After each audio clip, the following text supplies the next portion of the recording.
মুসআব ইবনে উমাইর ফাতা মক্কা যাকে বলা হতো হিরো অফ মক্কা, মক্কার স্মার্ট বয়, সবচাইতে সুদর্শন স্টাইলিস্ট যুবক, সবচাইতে সুন্দর ফ্যাশনেবল পোশাকে যিনি আচ্ছাদিত থাকতেন, এত সুন্দর চেহারা। ইতিহাসের কিতাবে পাওয়া যায় 12 জন আরবের চেহারা নবী আলাইহিস সালামের সাথে কিছুটা মিলতো। এই একটু মিলার কারণে তারা সবচেয়ে সুন্দর। আমার নবী কত সুন্দর ছিলেন, আল্লাহু আকবার। হযরতে মুসআবের চেহারাও একটু একটু মিলে, জাফর ইবনে আবি তালিব একটু একটু মিলে। হযরতে মুসআব সবচেয়ে সুন্দর সেজেগুজে থাকেন। মা বাবার সন্তান বড় আদরে, মার কলিজার সন্তান যা আবদার করে তাই পায়। এত সুন্দর সুন্দর পোশাকে থাকে। আতিয়াবুল আরব, সবচাইতে সুন্দর সুগন্ধি সে ব্যবহার করে। যে রাস্তা দিয়ে হেঁটে যায় সারা রাস্তা হযরত মুসআবের ওই পারফিউমের কারণে সারা রাস্তা সুঘ্রাণে মৌ মৌ করতে থাকে। মক্কার যুবক সবার টার্গেট, মুসআবের চুল কেমন, আমি ওই চুল বানাবো। মুসআবের জামা কেমন, আমি ওই জামা বানাবো। স্মার্ট বয় মুসআব হয়ে গেছেন মক্কার মডেল পুরুষ। মডেল মডেল ছিল না, মডেল আরবিতে বলে ফাতা মক্কা। যেই না আল্লাহর নবী সাল্লাল্লাহু আলাইহি ওয়াসাল্লামের দাওয়াত পায়া গেছে, যখন ঈমান কলিজায় ঢুকে গেছে, আর এখন ওই মুসআব, ওই স্টাইলিশ পুরুষ স্মার্ট বয় মুসআব, তার এখন বাহ্যিক এই সৌন্দর্যের পেছনে কোনো চিন্তা নাই। সারাক্ষণ দিল ঠিক করা, আমল ঠিক করার পেরেশানি। মা পেরেশান হয়ে গেছে, আরে আমার কি মুসআব কি হয়ে গেল। মার বক্তব্যটা বোঝার জন্য একটু আমাদের কথা শুনে। আমি ঢাকার যেই জায়গায় জুমা পড়াই, ঢাকা ইউনিভার্সিটি, ঢাকা কলেজ, বুয়েট, এই সবগুলো আমার চারপাশে। তো ইউনিভার্সিটির অনেক ছেলে আমার সাথে ব্যক্তিগত সম্পর্ক রাখে। কারণ হচ্ছে বড়দের কাছে যাইতে সাহস পায় না, ছোট মানুষ আমার কাছে খুব করে আয়া পড়ে। তো যে যাকে ভালোবাসে তার মতন সুরত ধরতে চায়, এটা মানুষের নেচার। ওরাও আমাদের মতো টুপি জামা পরে, অনেকগুলোর দেখলে বেশি মায়া লাগে, পাগড়ি পুগড়ি বাইন্দা এমন ভাবে আসে, শরম লাগে আমার।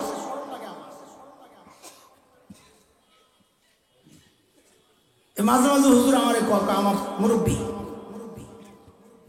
আমার পিসা কয়, তা আমার মাঝে মাঝে শরম লাগে। বেটা কয় কি মাইনসে কেউ বলছে, হ্যাঁ আমার পিসা। মাঝে মাঝে এমন লাগে। তো পোলা ভাই এসে মাঝে মাঝে কান্না করে, খুব দুঃখ ওদের হৃদয়ে। কিরে কেন কান্না করিস? বলে হুজুর আমাদের টিচাররা আমাদেরকে ইনসাল্ট করে, ক্রিটিসাইজ করে, অপদস্থ করে, কষ্ট লাগে। কেন তারা বুঝে না? আমাদের সহপাঠীরা আমাদেরকে অ্যাভয়েড করে, আমাদেরকে এড়ায়া চলে, কষ্ট লাগে না কেন? ওরা বুঝে না। কিন্তু হুজুর কলিজাটা ছিঁড়ে যায় যখন ঘরে আসলে মা বলে দাড়ি কেন রাখছো,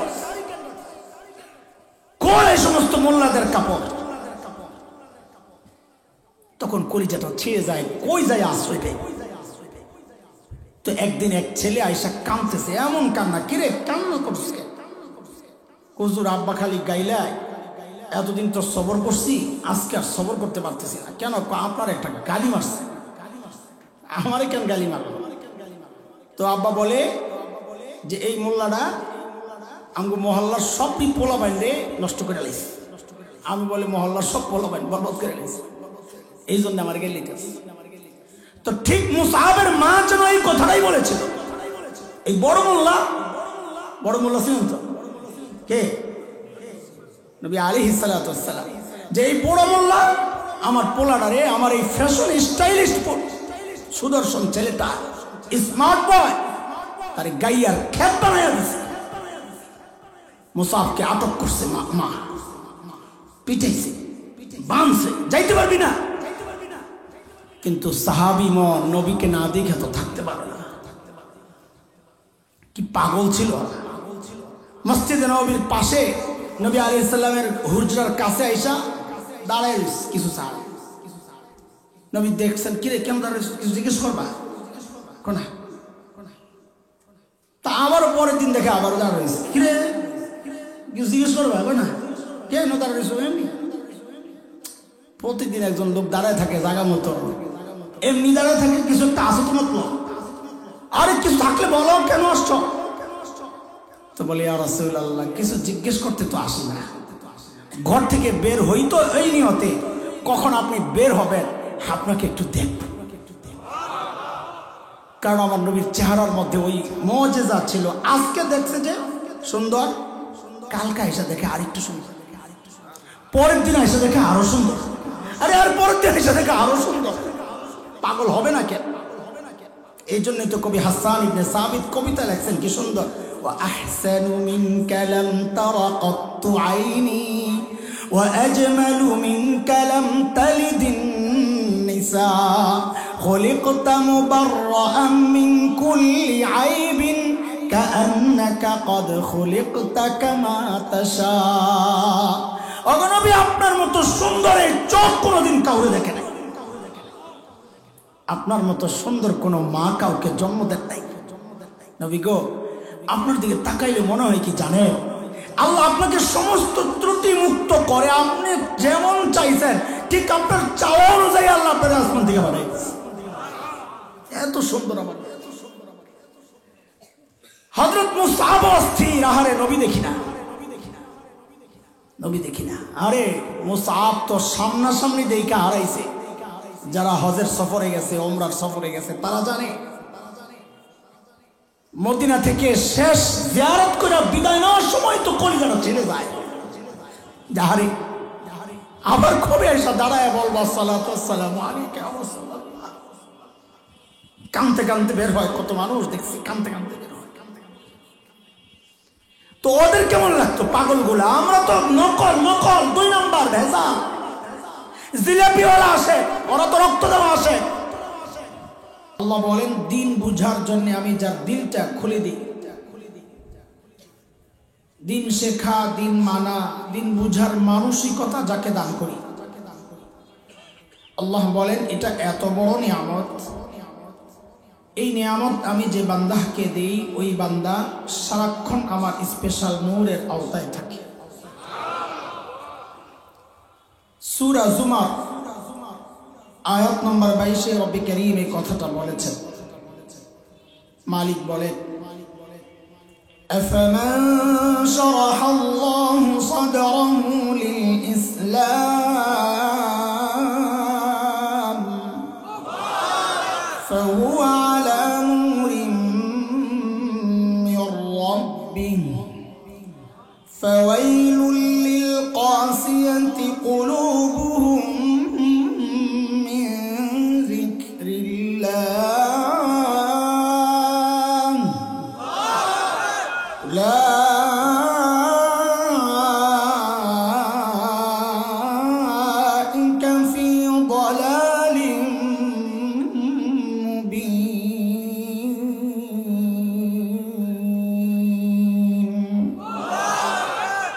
এই আয়াতে রব্বি কারীম এই কথাগুলো বলেছেন। মুহতারাম হাজরিন, যে মহান মালিক এই নিয়ামতে আমাদেরকে ধন্য করলেন, ওই মালিকের শুকরিয়া আদায় করি, জবান খুলে প্রাণ খুলে কালিমাতুশ শুকর উচ্চারণ করি, আলহামদুলিল্লাহ। লম্বা সময় থেকে আমরা আমাদের অত্যন্ত মহাব্বতের ভালোবাসার মানুষ সুলতানুল ওয়াইজিন, যার কণ্ঠের মধ্যে আল্লাহ এমন এক মায়াবী আকর্ষণ দান করেছেন। আমি খানা খাচ্ছিলাম, এই মা ওনাকে বলতেছিলাম যে আল্লাহ তাআলা এই এক নিয়ামত দিছেন ভাইরে, যতক্ষণ বলে শুনতে ভালোই লাগে, ভালোই লাগে।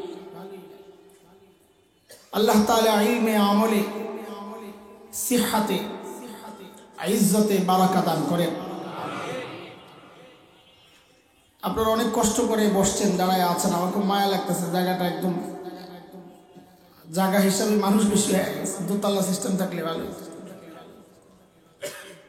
আচ্ছা, মাইকলা কই? মাইকলা আসো না, এদিকে একটু আসো তো ভাই।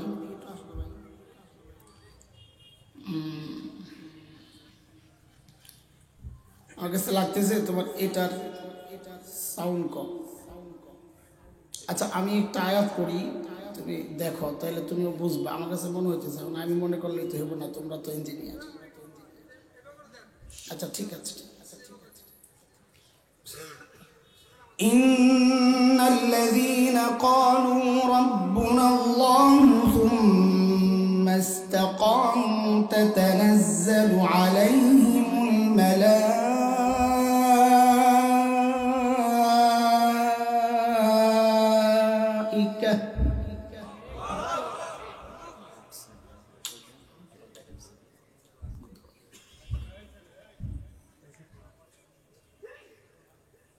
ألا تخافوا ولا تحزنوا وأبشروا بالجنة التي كنتم توعدون।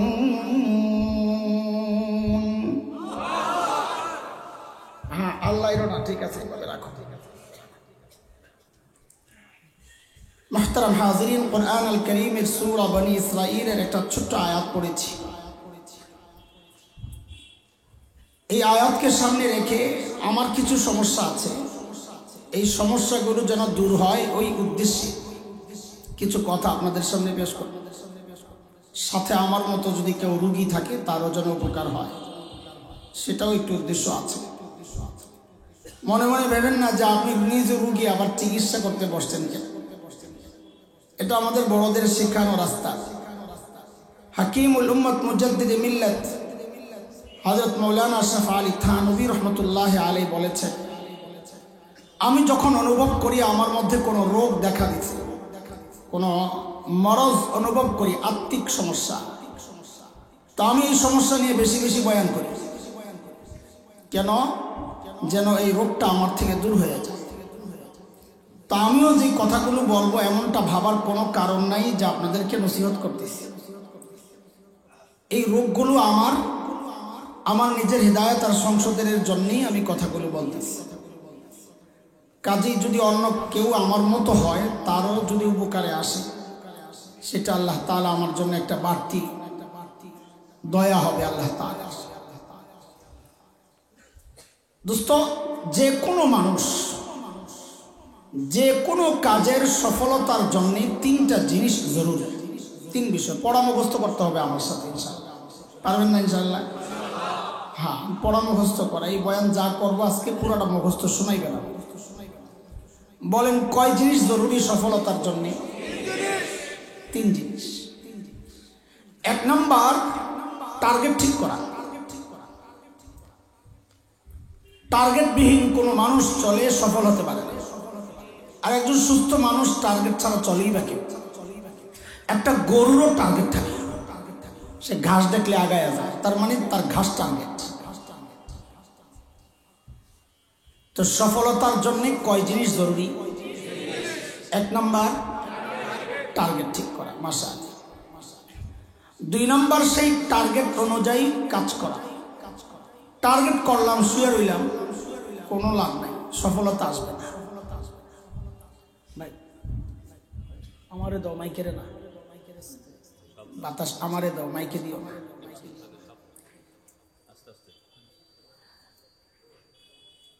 হাকিমুল উম্মত মুজাদ্দিদে মিল্লাত হযরত মাওলানা আশরাফ আলী থানভী রহমতুল্লাহ আলাইহির কাছে এক লোক আসছে, জাহেল মানুষ, মূর্খ মানুষ।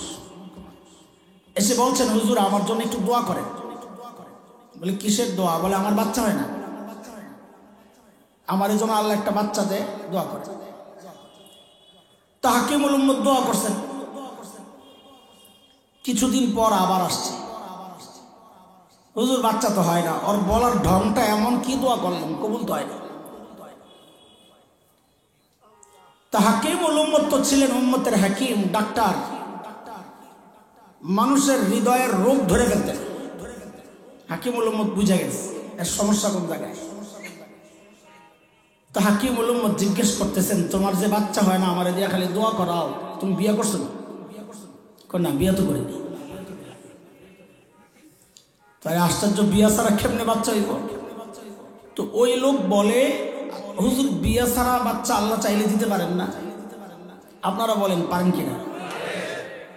জাহেল মানুষ প্রশ্ন করে বসছে। মাঝে মাঝে মানুষ এমন প্রশ্ন করে, আমরা হইলে তো মনে চায় যে একটা থাপ্পড় লাগাই, তো হাকিমুল উম্মত তো বড় হিকমতওয়ালা মানুষ ছিলেন, জবাবের থাপ্পড় লাগায় এমন জবাব দিয়ে দিতেন এমন উল্টা পাল্টা প্রশ্নের যে এই লোক জিন্দিগিতে এই প্রশ্ন আর কাউরে করবে না।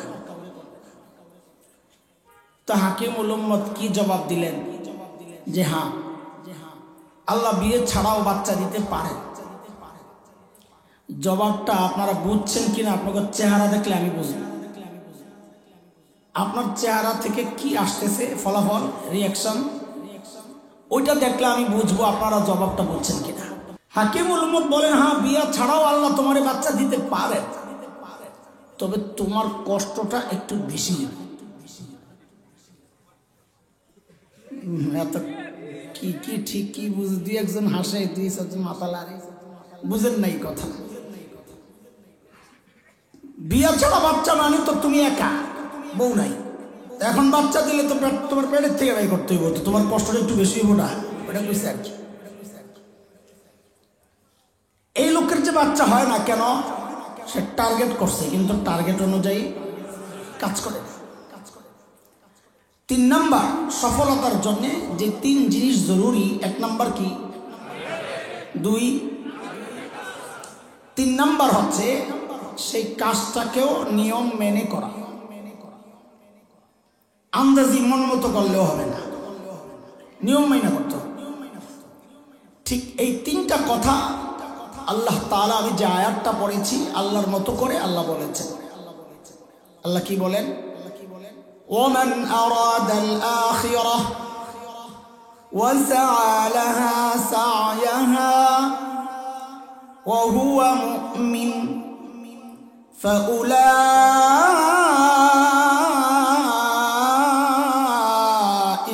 কানা সা'য়ুহুম মাশকুরা।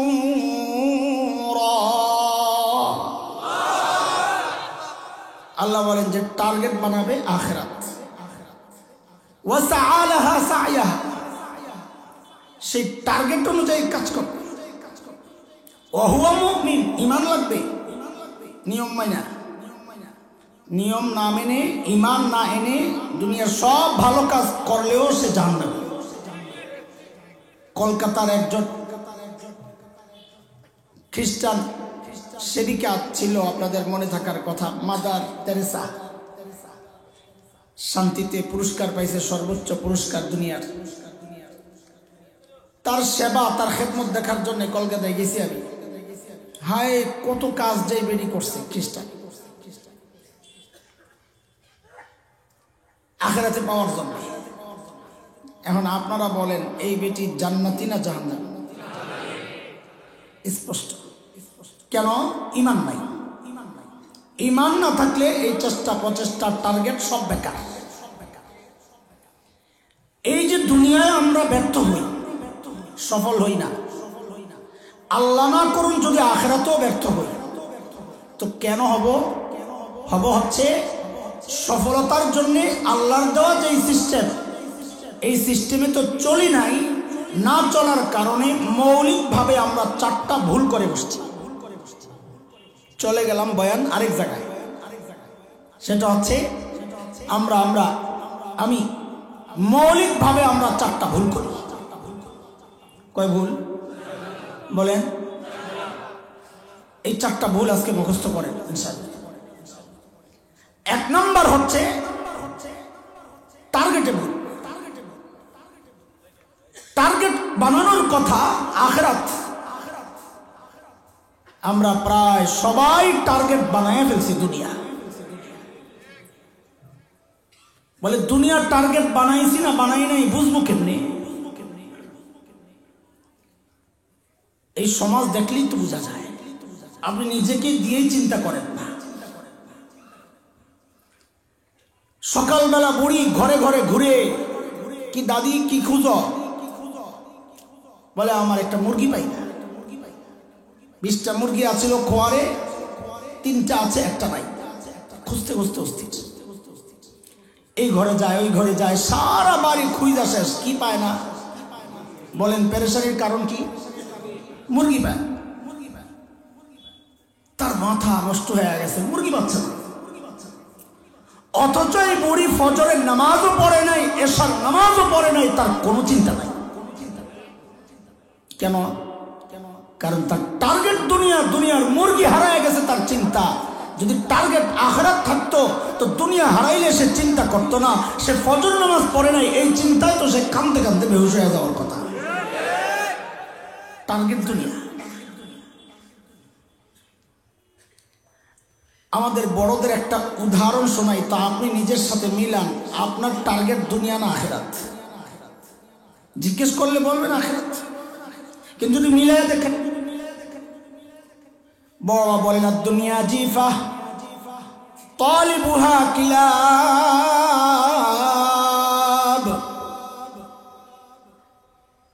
এটা হাদিস না।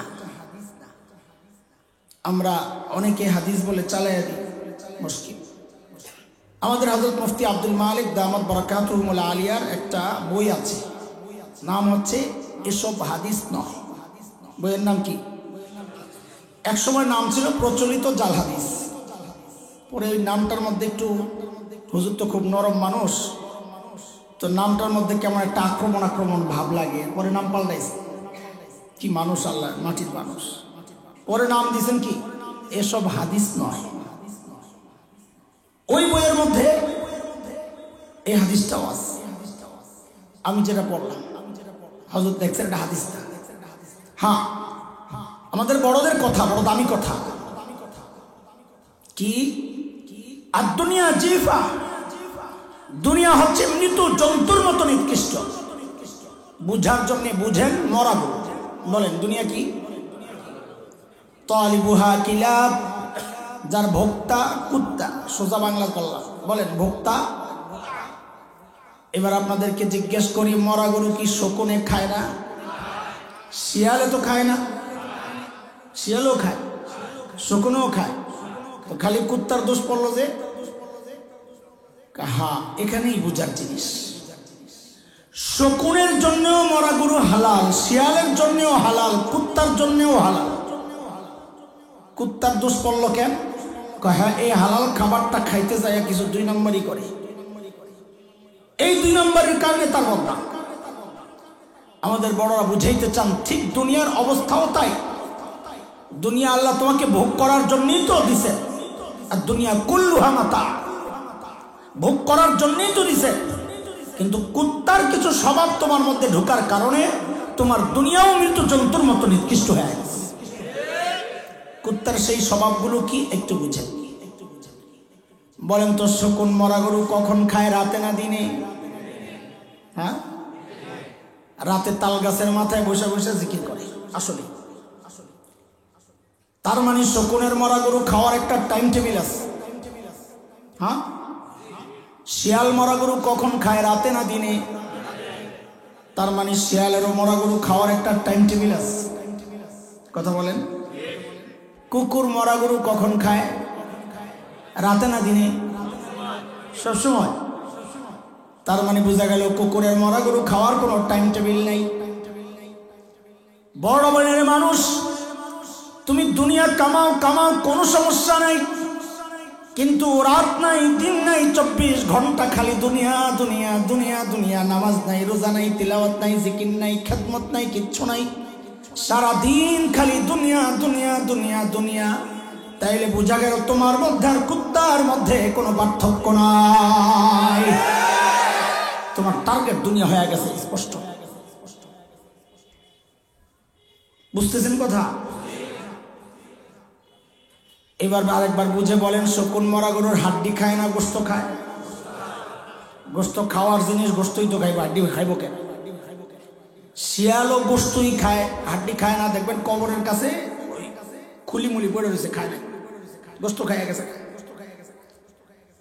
তাহলে শকুনে খালি গোস্ত খায়, শিয়ালেও গোস্ত খায়, কুত্তায় কি খায়? হ্যাঁ, হাড্ডিও খায়, গোস্তও খায়। কি পাইলাম? কুত্তার স্বভাব। কুত্তার যেটা খাওয়ার জিনিস গোস্ত, ওইটাও খায়, যেটা খাওয়ার জিনিস না হাড্ডি, ওটাও খায়। হ্যাঁ, বড় বোনের মানুষ, তোমার আল্লাহ মাল দিয়েছেন দুই রকম, একটা হালাল আর একটা হারাম। হালাল তো খাওয়া যায়, হারাম তো খাওয়া যায় না। তুমি যদি যেটা খাওয়া যায় হালাল ওইটাও খাও, যেটা খাওয়া যায় না হারাম ওইটাও খাও, তো বোঝা গেল তোমার মধ্যে আর কুত্তার মধ্যে কোনো পার্থক্য নাই। তুমি দুনিয়াদার, তোমার টার্গেট দুনিয়া। বুঝাইতেছি, আপনি নিজে মিলিয়ে দেখেন, আপনি দুনিয়াদার না আখিরাতওয়ালা, মিলিয়ে দেখেন, সব হিসাব ক্লিয়ার। তো শকুন দেখবেন মরা গরুর খবর পাইলে আসমানে খালি চক্কর মারে, দোস্ত বন্ধু আপনজন সবাইকে ডাকে, আয় আয় আয়, খাওন পাইছি জলদি আয়। শিয়াল তো মাগরিবের পর থেকে ডাকা শুরু করে, মরা গরু দেখলে হুক্কা হু হুক্কা হু, খাওন পাইছি জলদি আহ। কুত্তার কি স্বভাব? কুত্তার চেয়ে বড় মরা গরুটা 20 গুণ বড়। কুত্তা জানে লেজটাও খাইতে পারবে না, পেট ভরে দেখবে, কিন্তু তারপরেও কুত্তায় খাবে খাবে আর ডাইনে বামে তাকাবে, কথা কয় না মানুষ। যেই দেখে আরেকটা কুকুর আসছে, খানা রাই খাই দেয়, ওই কুত্তারে দৌড়ানি ঘ্যাঁত করে দেয়, দৌড়ানি। কথা বলে মানে কাউরে ভাগ দিবে না, ও খাইতে পারবে না, কিন্তু কাউরে। এই সমাজে এমন বড় ভাই আছে, বাবা মারা গেছেন, বোন আসছে, ও ভাই আমার অংশ আমারে বুঝাইয়া দে, বোন রে দে, দৌড়ানি আছে না নাই? ছোট ভাই বলে, ও ভাই আমার অংশ আমারে বুঝাইয়া দে, ছোট ভাই রে দে, দৌড়ানি। বলে বাবা অসুস্থ ছিলেন তখন কই আসিলি, খরচ চালাইলাম আমি, এখন আইসস ভাগ নিতে, দে দৌড়ানি আছে না নাই?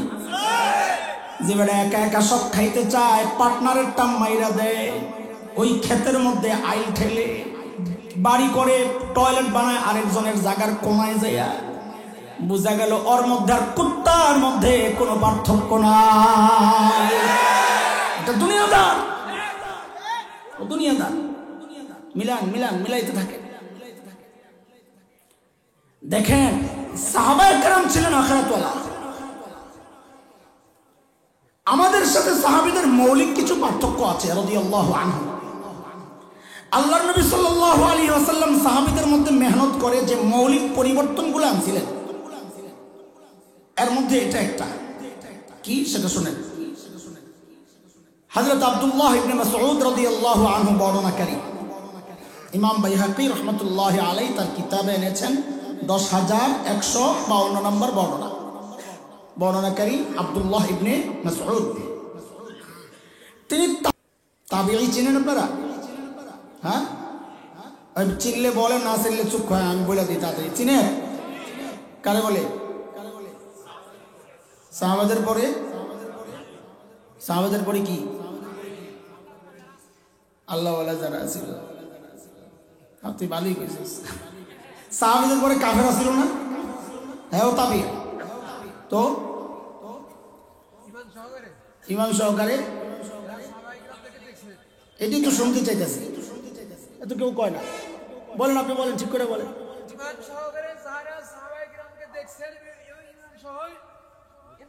মাশাআল্লাহ, ইমানের সাথে যারা সাহাবায়ে কেরামকে দেখছেন এবং ওই ইমান সহ মৃত্যুবরণ করেছেন তাদেরকে কি বলে? না, এটা ঠিক না। এটা শুনতে চাইছিলাম ঠিক করার জন্য। আমাদের বেঠিকটাও কেউ কয় না, ঠিক করুন করতে গেলে এটাও ঠিক না। এটা সাহাবীদের সংজ্ঞা, যারা ইমানের সাথে নবীর সোহবত পাইছেন, দেখছেন, ইমানের সাথে মৃত্যুবরণ করছেন। একই সংজ্ঞা তাবিঈর না। উলামায়ে কেরাম বুঝেন, তাবিঈর মধ্যে খালি ইমানের সাথে সাহাবী দেখলেই তাবিঈ না। কেন না? একটা উদাহরণ দেই। ইয়াজিদ ইমানের সাথে তাবিঈ দেখছে না দেখে নাই? আহলুস সুন্নাহ ওয়াল জামাতের আকীদা রায় ইমানের সাথেই তার মৃত্যু হয়েছে বাহ্যিকভাবে। হ্যাঁ, সে ভয়ঙ্কর রকমের অপরাধী ফাসিক ছিল, এতে কোনো সন্দেহ নাই, কিন্তু কাফের বলা যাবে না। তাহলে ইয়াজিদ সাহাবী ইমানের সাথে দেখছে না দেখে নাই? আরে তার নিজের বাবাই তো সাহাবী, হযরত মুআবিয়া রাদিয়াল্লাহু আনহু। তো ইয়াজিদ কি তাবিঈ? বলেন কেন? আপনারা যেই সংজ্ঞা দিছেন, যেটা আমাদের কাছে পরিচিত, সেই সংজ্ঞা হিসেবে তো ইয়াজিদও কি? হ্যাঁ, এটা বুঝার জিনিস। তাবিঈ শব্দের মধ্যে যেই শব্দ আছে, এটা তাবিঈ হওয়ার জন্য শর্ত, সেটা হচ্ছে তাবা। তাবিঈর মধ্যে তাবা শর্ত, যেই তাবিঈ সাহাবীকে ইমানের সাথে দেখছেন এবং সাহাবীদেরকে অনুসরণ করছেন, এবং ঈমানের সাথে মৃত্যু হয়েছে, সে হচ্ছে তাবিঈ। সাহাবীর অনুসরণ পাওয়া যায় নাই, তাকে কি বলা হবে না? কারণ তাবিঈ মানে তো তাবা যারা, ইত্তেবা যারা, ইত্তেবা নাই তো তাবিঈ না। বুঝছেন না আপনারা? না বুঝতে পারবেন আজেরা পেছালে মাঝে মাঝে আমি ঢুকে আমি নিজে বিপদে পড়ে যাই। ওলামায়ে কেরাম আছে দেখতেছি অনেক, এই জন্য বললাম। আল্লাহ, হযরত আব্দুল্লাহ ইবনে মাসউদ তাবিঈদেরকে বলতেছেন, কি বলতেছেন? ইন্নাকুম আকসারু সালাতান ওয়া আকসারু সিয়ামান ওয়া আকসারু জিহাদা মিন আসহাবি মুহাম্মদ সাল্লাল্লাহু আলাইহি ওয়াসাল্লাম ওয়ালাকিন কানু খায়রাম মিনকুম। ও তাবিঈরা, তোমরা সাহাবীদের চেয়ে তোমাদের নামাজ বেশি, তোমাদের রোজা বেশি, তোমাদের জিহাদ বেশি, তবে সাহাবীরা তোমাদের চেয়ে উত্তম। তো আমল বেশি কার? তাবিঈদের। কে বলছেন? আব্দুল্লাহ ইবনে মাসউদ বলছেন তাবিঈর আমল সাহাবীর চেয়ে বেশি। বাপ রে বাপ, আল্লাহ বাঁচাইছে ওই যুগে ফেসবুক আসিল না, থাকলে পোলাপানি আব্দুল্লাহ ইবনে মাসউদকে সাইজ করে লইতো। কয় কি বেড়ায়, তাবিঈর আমল বলে সাহাবীর চেয়ে বেশি। সাইজ করতো না? করতো না? পোলাপানি যে ব্রিটিশের ব্রিটিশ ফেসবুক যোদ্ধা, মাশাআল্লাহ, মুজাহিদ বুজুর্গরা। হযরত আব্দুল্লাহ ইবনে মাসউদ বলতেছেন ইন্নাকুম আকসারু সালাতান ওয়া আকসারু সিয়ামান ওয়া আকসারু জিহাদা মিন আসহাবি মুহাম্মদ সাল্লাল্লাহু আলাইহি ওয়াসাল্লাম ওয়ালাকিন কানু খায়রাম মিনকুম। তারা তোমাদের চেয়ে উত্তম ছিল। স্বাভাবিকভাবেই প্রশ্ন আসবে, হযরত আমল আমাদের বেশি, উত্তম ওনারা, কারণটা কি? তো তাবিঈরা জিজ্ঞেস করছে। তো হযরত আব্দুল্লাহ ইবনে মাসউদ জবাব দিচ্ছেন কি? ফাইন্নাহুম কানু আযহাদা মিনকুম ফিদ দুনিয়া ওয়া আরগাবা মিনকুম ফিল আখিরাহ। কারণ সাহাবীরা ছিল তোমাদের চেয়ে অনেক বেশি দুনিয়া বিমুখ, অনেক বেশি আখিরাতমুখী, এই জন্য তারা উত্তম। হাদিসটা বোঝানোর জন্য আমি একটা উদাহরণ দিই আপনাদেরকে, তাহলে আরো বোঝা সহজ। ছোটবেলায় আমরা লেখাপড়া করেছি, খেলাধুলাও করছি না একটু? মুরব্বীরা কথা কম। আরে ভাই আমি খেলছি, আমার একা ফালাইয়া দিলেন, শরম তো লাগতেছে। এখন খেলছেন না? খেলেন না? জোরে কর। তো আমার একা ফালাই দিলেন কি জন্য?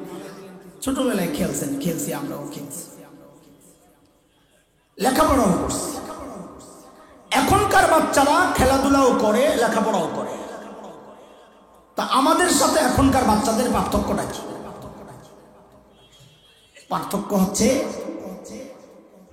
আমরা লেখাপড়া করতাম, ফাঁক পাইলে ফাঁকে ফাঁকে মাঝে মধ্যে একটু খেলতাম।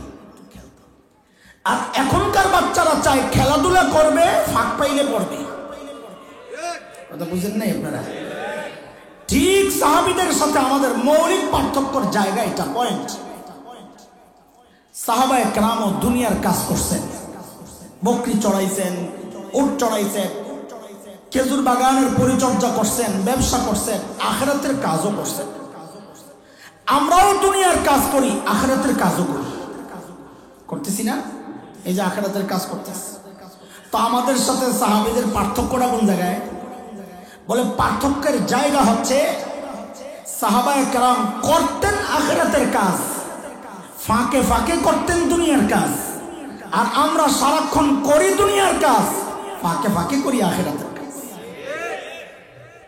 এই গ্যাপটা কমাইতে হবে। এই গ্যাপ যে যত বেশি কমাইতে পারবে, বুঝতে হবে সে তত বেশি আখিরাতমুখী। দোস্ত, দুনিয়ার যত গন্ডগোল দেখেন, সমস্ত গন্ডগোলের পেছনের মূল সমস্যা হচ্ছে টার্গেট ভুল। টার্গেট দুনিয়া হওয়ার কারণে মানুষ যত অপরাধ করতেছে। আজকে চোর চুরি করতে যায়, সে যদি টার্গেট আখিরাত বানাইতো চুরি করতো না, অচিন্তা করতো এই সামান্য চুরি কইরা আমি আমার আখিরাত বরবাদ করব, দরকার নাই, অচুরি করতো না। ডাকাত ডাকাতি করতো না, সন্ত্রাসী সন্ত্রাস করতো না, জালেম জুলুম করতো না, ভোটচোর ভোটচুরি করতো না, বিদেশে টাকা পাচার করতো না। কেন করছে? কারণ ওদের টার্গেট দুনিয়া। যার টার্গেট দুনিয়া, সে দুনিয়া যা পায় তাই লয়ে কামছে। আমি তো ছোট্ট উদাহরণ দিই।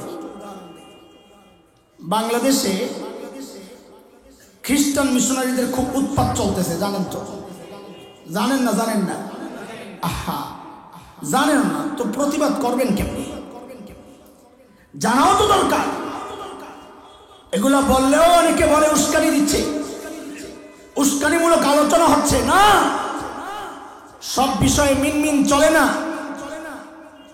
স্বাধীনতার বিষয়ে মিনমিন চললে দেশ স্বাধীন হতো না। দ্বীন আর শরিয়ার ব্যাপারে আক্রান্ত হয়ে গেলে মিনমিন চলে না, তাইলে নবী জিহাদ করতেন না।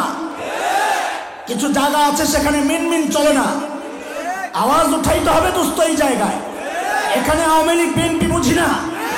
যারা দেশের স্বাধীনতায় বিশ্বাস করে, যদি সে দেখে দেশ আক্রান্ত হতে পারে, সে চুপ থাকতে পারে না।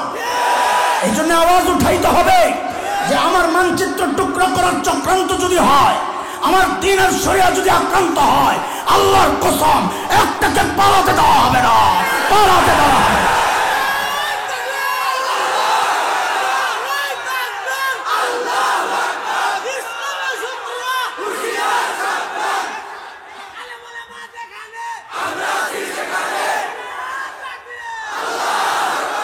শত্রু বন্ধু চেনার সময় আসছে। বিষয় এখন স্পষ্ট, মানদণ্ড তৈরি হয়ে গেছে। সেই তৈরি করেছেন কারা? গাজার নির্যাতিত মুসলমানরা। স্পষ্ট এই মজলুমের পক্ষে যারা, আমরা তাদের পক্ষে। এই মজলুমের বিপক্ষে যারা, আমরা তাদের বিপক্ষে। সে আমেরিকা হোক, সে ফ্রান্স হোক, সে পাশের দেশের ভারতের ওই সমস্ত মুশরিকরা যারা বলেছে ভারতের জনগণ ইসরায়েলের পক্ষে, ওদেরকে আমরা জানিয়ে দিতে চাই, শয়তানের পক্ষে শয়তান থাকবে, ভালো মানুষ তো থাকতে পারে না। শত্রু মিত্র চেনার সময় আসছে, হিসাব ক্লিয়ার, স্পষ্ট। তো খ্রিস্টান মিশনারিরা মানুষের ঈমান কিনতেছে, শুধুই বুঝানোর জন্য বলা, কাটছাট করে তোরা এটা প্রচার করিস না। আমি এখন যেই কথাটা বলবো তাহলে আমি আবার বিপদ বলবো। সেটা হচ্ছে, আমার কাছেও ধরেন একটা প্রস্তাব আসছে, হুজুর খ্রিস্টান হইবেন নি, দেমু অনেক কিছু। আরে নাউজুবিল্লাহ পরে করিস, আমি বুঝানোর জন্য কইতে দিবে না। নাউজুবিল্লাহ মানে তুই এটা সিরিয়াস ভাবে নিয়ে নিছস। হুজুর আপনি খ্রিস্টান হয়ে যান, ইমানটা বেশ চালান। আমি কইলাম আমি রাজি, যদি উপযুক্ত রেট পাই তো ইমান বেশ। এক জায়গায় বেচছি, এর সমানও যদি দেন তাও দিয়ে লোকটা হেরা তো খুশি হয়ে গেছে। আরে সুবহানাল্লাহ, এমন একটা হুজুর যদি পাওয়া যায় তো বোনাস হিসাবে আরো অনেক মুরিদান পাওয়া যাবে। আর যদি আমার এই ভাইয়ের মতো একজনকে নিতে নেই, সুবহানাল্লাহ। মানুষের মাথায় তো এখন মগজ নাই, চেহারা দেখেই তো শান্তি। দেওয়ানবাগির কাছে যখন মানুষ যায়, আমি খালি চিন্তা করতাম এই বেড়ার কাছে মানুষ কি লেগে যায়, কোনো কারণ তো পাই না, এলম কালাম নাই, কিচ্ছু নাই, কেন যায়? পরে অনেক চিন্তা করে বুঝছি না, হ্যাঁ সম্পদ একটা আছে, সেটা দেখেই শান্তি, পেটটা। কথা কর না, মানুষের হালত তো এমন হয়ে গেছে, নাই কেন যায় তার কাছে? পেট দেখেই তো শান্তি। আরে বাপরে, এত বড় পেট, এটা সাধারণ কোনো মানুষের হইতে পারে? এটা আল্লাহর খাস বাবা। আমি একসময় খুব আলোচনা করতাম এগুলো ভণ্ডদেরকে নিয়ে। তা আমার এক দোস্ত আমার একদিন বলে, ধরু মিয়া তুমি খালি একবারে কও, এক জায়গায় এরা তো ভালোই আছে। কি ভালো? কামু কত গন্ডগোল, হ্যাঁ কত গন্ডগোল নাই। কি গন্ডগোল? কই যে আমরা হানাফিরা নামাজ পড়ি, আমরা বলি হাত নাভি বরাবর নিচে, আর আমাদের লামাজাবি ভাইরা কয় বুকের উপরে। কয় হ্যাঁ তো এই একতলাফের মধ্যে হয় নাই, কি জন্য? কয় তাঁতি যায় না। আমি বলি খবিসা তো নামাজই পড়ে না বেটা, আজ যাইবো না যাইবো পরের কথা। তো আমার কাছে প্রস্তাব লয়ে আসে, খ্রিস্টান হইবে না আসলে, রেট পাইলে অসুবিধা কি? তো কত? 1 কোটি টাকা দাম হচ্ছে। কত? যেই না 1 কোটি বলছে, মানে একটা থাপ্পড় দিয়ে দাঁত ছুটি ফালা দাম যায় নিয়েছে, দামাদামি করছে। দোকানে গেলে অনেক কাস্টমার মালের দাম জানে না। কত ভাই? 4000, 1200 দিবেন? বলা ভাই গেটটা খুলে দে তো, আমার দোকানপাট আছে তো আমরা জানি। এক সেলসম্যান আরেক সেলসম্যান দেখো গেটটা খুলে দিত, আরে সামনে দেখা যায় রাস্তা কোন দিকে। মানে যে দাম না যায় না দামাদামি করে, তো বিক্রেতা আরে একটু অপমানই করে। তা আমি ওই হাতটা করতে ভাগেন, পরে যায় কই কিরে মোল্লা তো করা দেখা যায়। আরো 10 কোম্পানি মিল্লা মিশনারি আসছে, হুজুর এবার রেটটা বেশি অনেক, দেখেন সুযোগটা আচ্ছাড়া করে। কত? কয় 10 কোটি। তা আমি বলি উষ্টা চিনো? উষ্টা, উষ্টা বুঝেন আপনারা? লাঠির স্পেশাল যেটা, ওটার নাম উষ্টা। একটা উষ্টা দিয়া না করে হাড্ডিটা ভেঙে গেলাম। যাইয়া আবার মিটিং এ বইছি, কিরে ঘটনা কি? হ্যাঁ ইমানের এত দাম, সুবহানাল্লাহ। তো 2-3টা কয়েকটা কাম কর, মোল্লায় মনে আমগুলো লোকের শয়তানি করতেছে, চল সর্বোচ্চ রেট দিই। কত চল আসছে, আয়সা বলে হুজুর আসলেই কি বেচবেন? না আমগুলো বিতলামি করেন। বিতলামি করে আমার দেখলে মনে হয় বিতলামি করি না। তুই কিনবি নি এটা কর, উল্টা পাল্টা দাম কস কেন? তাহা বলে কিনু, বেসো, আমিও বেসো। কত বলেন? বলেন না, কয় যান, সারা দুনিয়া যা আছে সব আপনার, আপনি খ্রিস্টান হয়ে যান, এসে বেশি রেট তো আর কেউ দিতে পারবো না। তো কি বলবো ইনশাআল্লাহ, যে বেটা জুতার মধ্যে ময়লা লাগায়, ময়লা বুঝছেন নি আপনি, রাস্তার ময়লা না আসল লাগায় চেহারার মধ্যে মারেন, জান। এইবার বুঝছে আপনি ফাইজলামি করতেছেন, বেচবেন না। খবিস কোথাকার, বেচবো না কেন? কিন্তু তুই দাম কম কেসকে, আরে সারা দুনিয়া দিতেছি। আরে গাদা, সারা দুনিয়া দিলে কি হবে? আমার নবী আমাকে বলেছেন এই ইমানটা নিয়ে কবরে গেলে আল্লাহ এরকম কমপক্ষে 10টা দুনিয়া দিবেন। তুই একটা লই আইছিস, আমার ইমান কিনা তোর নেই। কিনবি তো কমপক্ষে 10টা লই আয়, এরপরে বিবেচনা করুন বেচুন কি বেচুন না। এই কথাটা কে বলবে? যার টার্গেট আখিরাত, আর যার টার্গেট হবে দুনিয়া। সামান্য চিকিৎসার খরচ দিয়ে দিলেই ও ইমান বেচা খ্রিস্টান হয়ে যায়। সামান্য একটা ঘর বানায় দিলে ও ইমান বিক্রি করে খ্রিস্টান হয়ে যায়। বাচ্চাদের লেখাপড়ার খরচ দিলে ও ইমান বিক্রি করে খ্রিস্টান হয়ে যায়। কেন? টার্গেট তো দুনিয়া।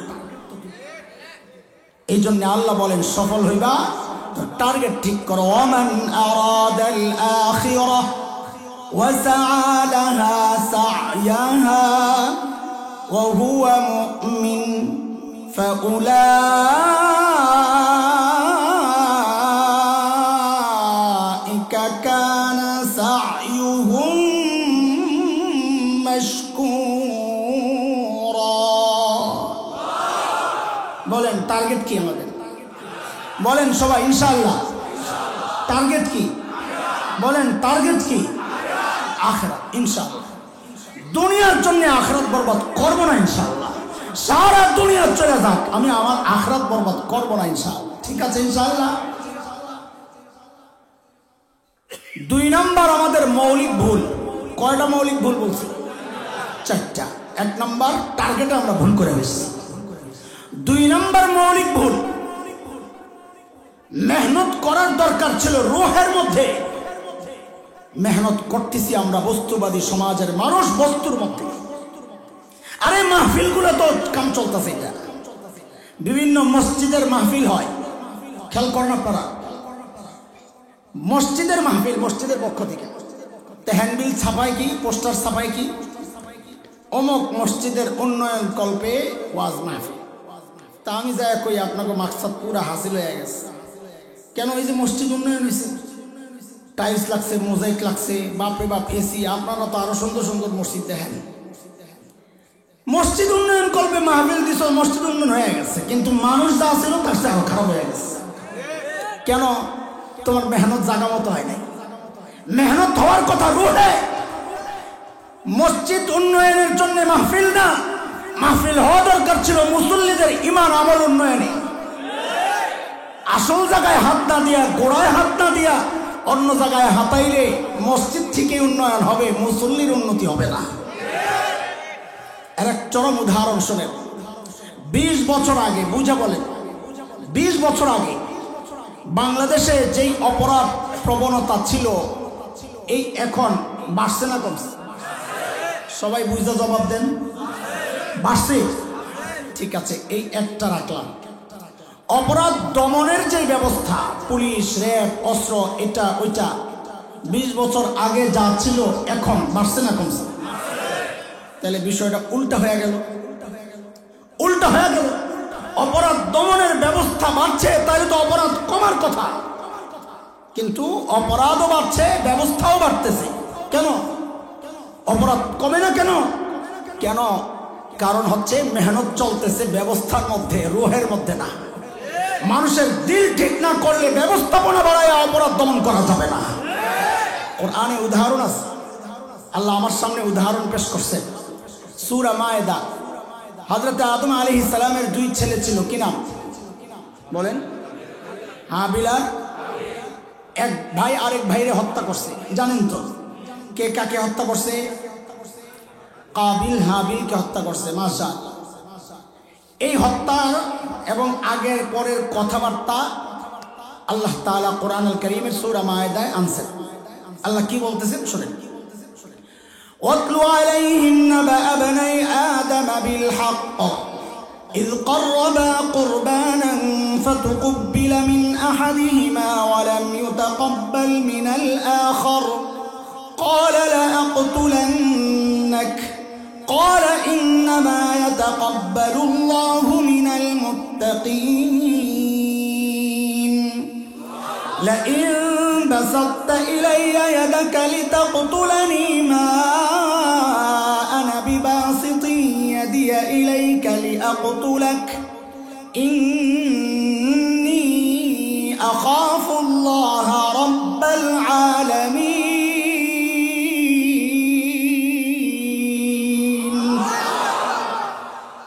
হাবিল কোরবানি তার কবুল হয় নাই, হাইরা গেছে।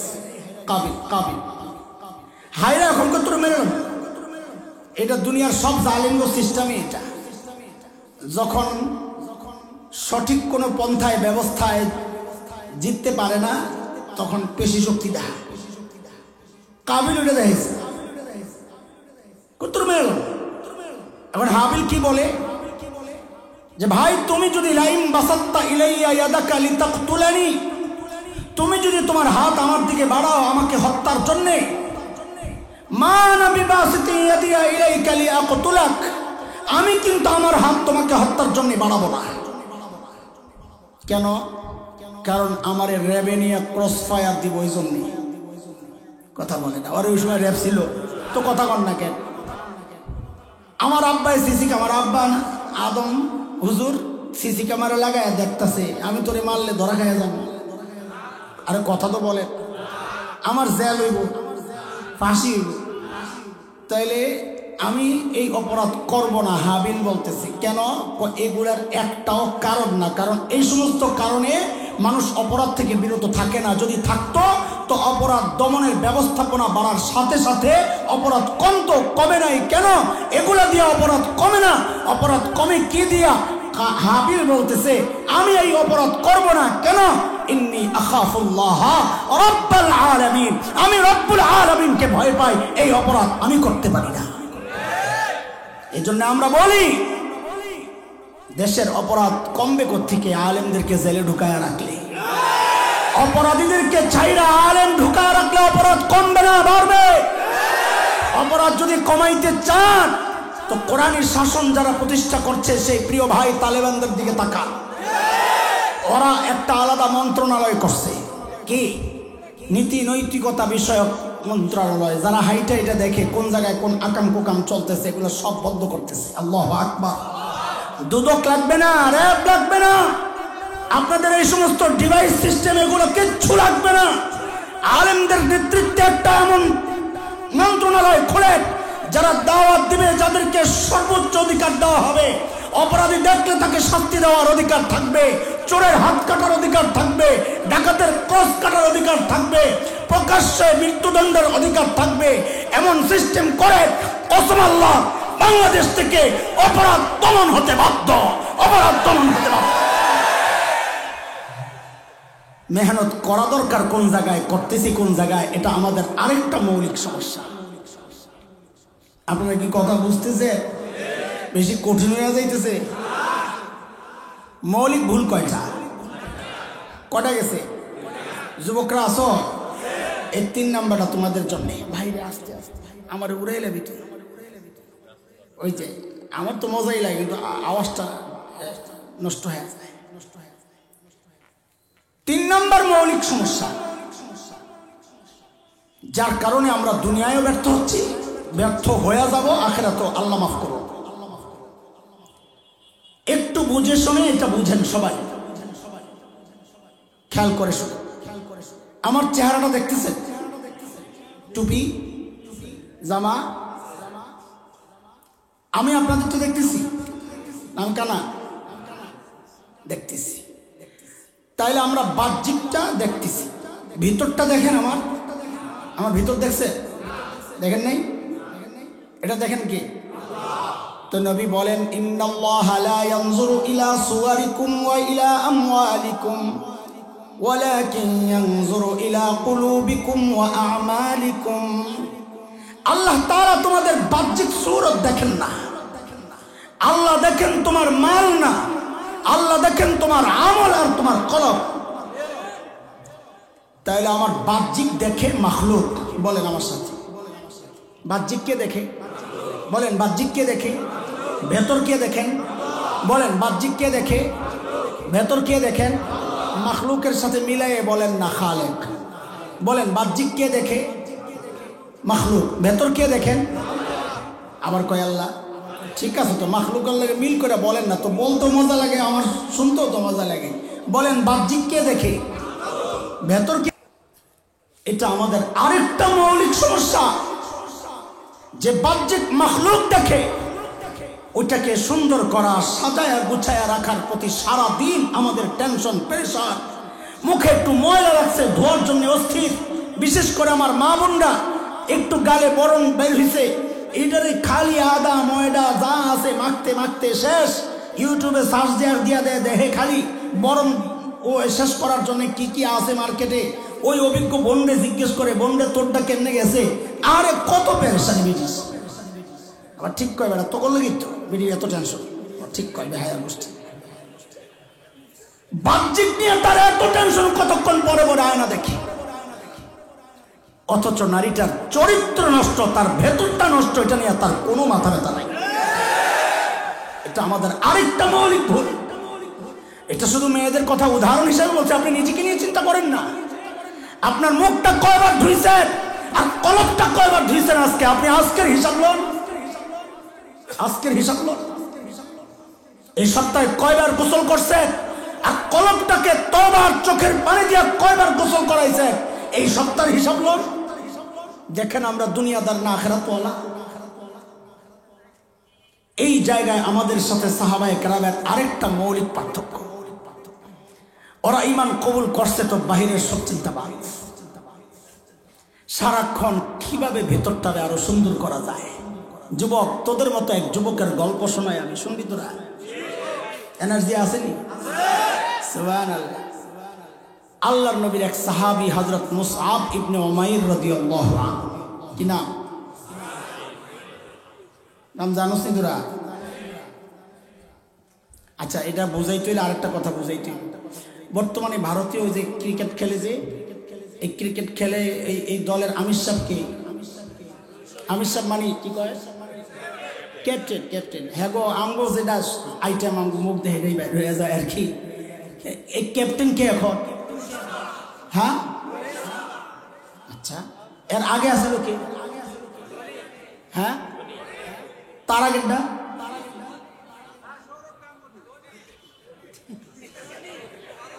সামনে ভবিষ্যতে কে হইতে পারে?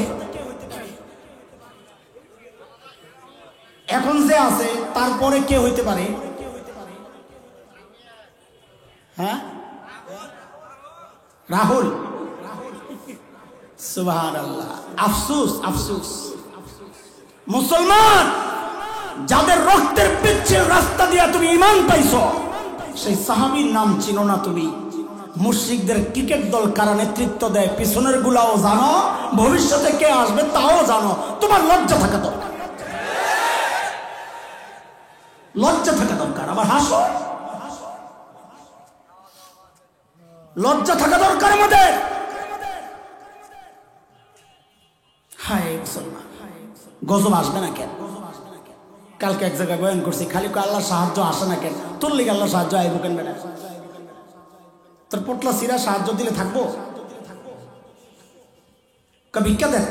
আরে ভিক্ষা দেবো কোন জায়গায়?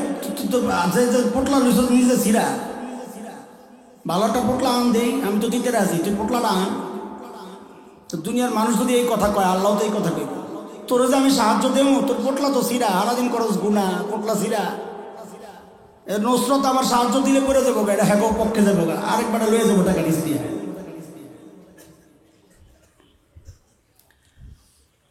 হযরত মুসআব ইবনে উমাইর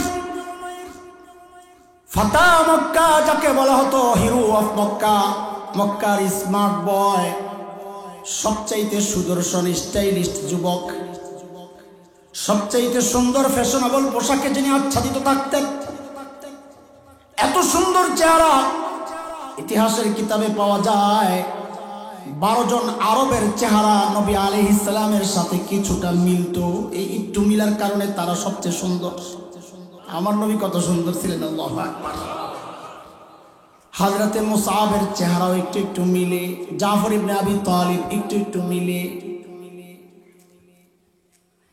হযরতে মুসআব সবচাইতে সুন্দর সেজেগুজে থাকেন। মা বাবার সন্তান বড় আদরে, মার কলিজার সন্তান যা আবদার করে তাই পায়। এত সুন্দর সুন্দর পোশাকে থাকে। আতিয়াবুল আরব, সবচাইতে সুন্দর সুগন্ধি সে ব্যবহার করে।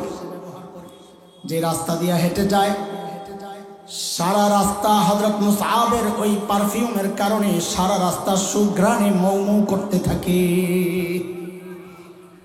মক্কার যুবক সবার টার্গেট, মুসআবের চুল কেমন, আমি ওই চুল বানাবো। মুসআবের জামা কেমন, আমি ওই জামা বানাবো।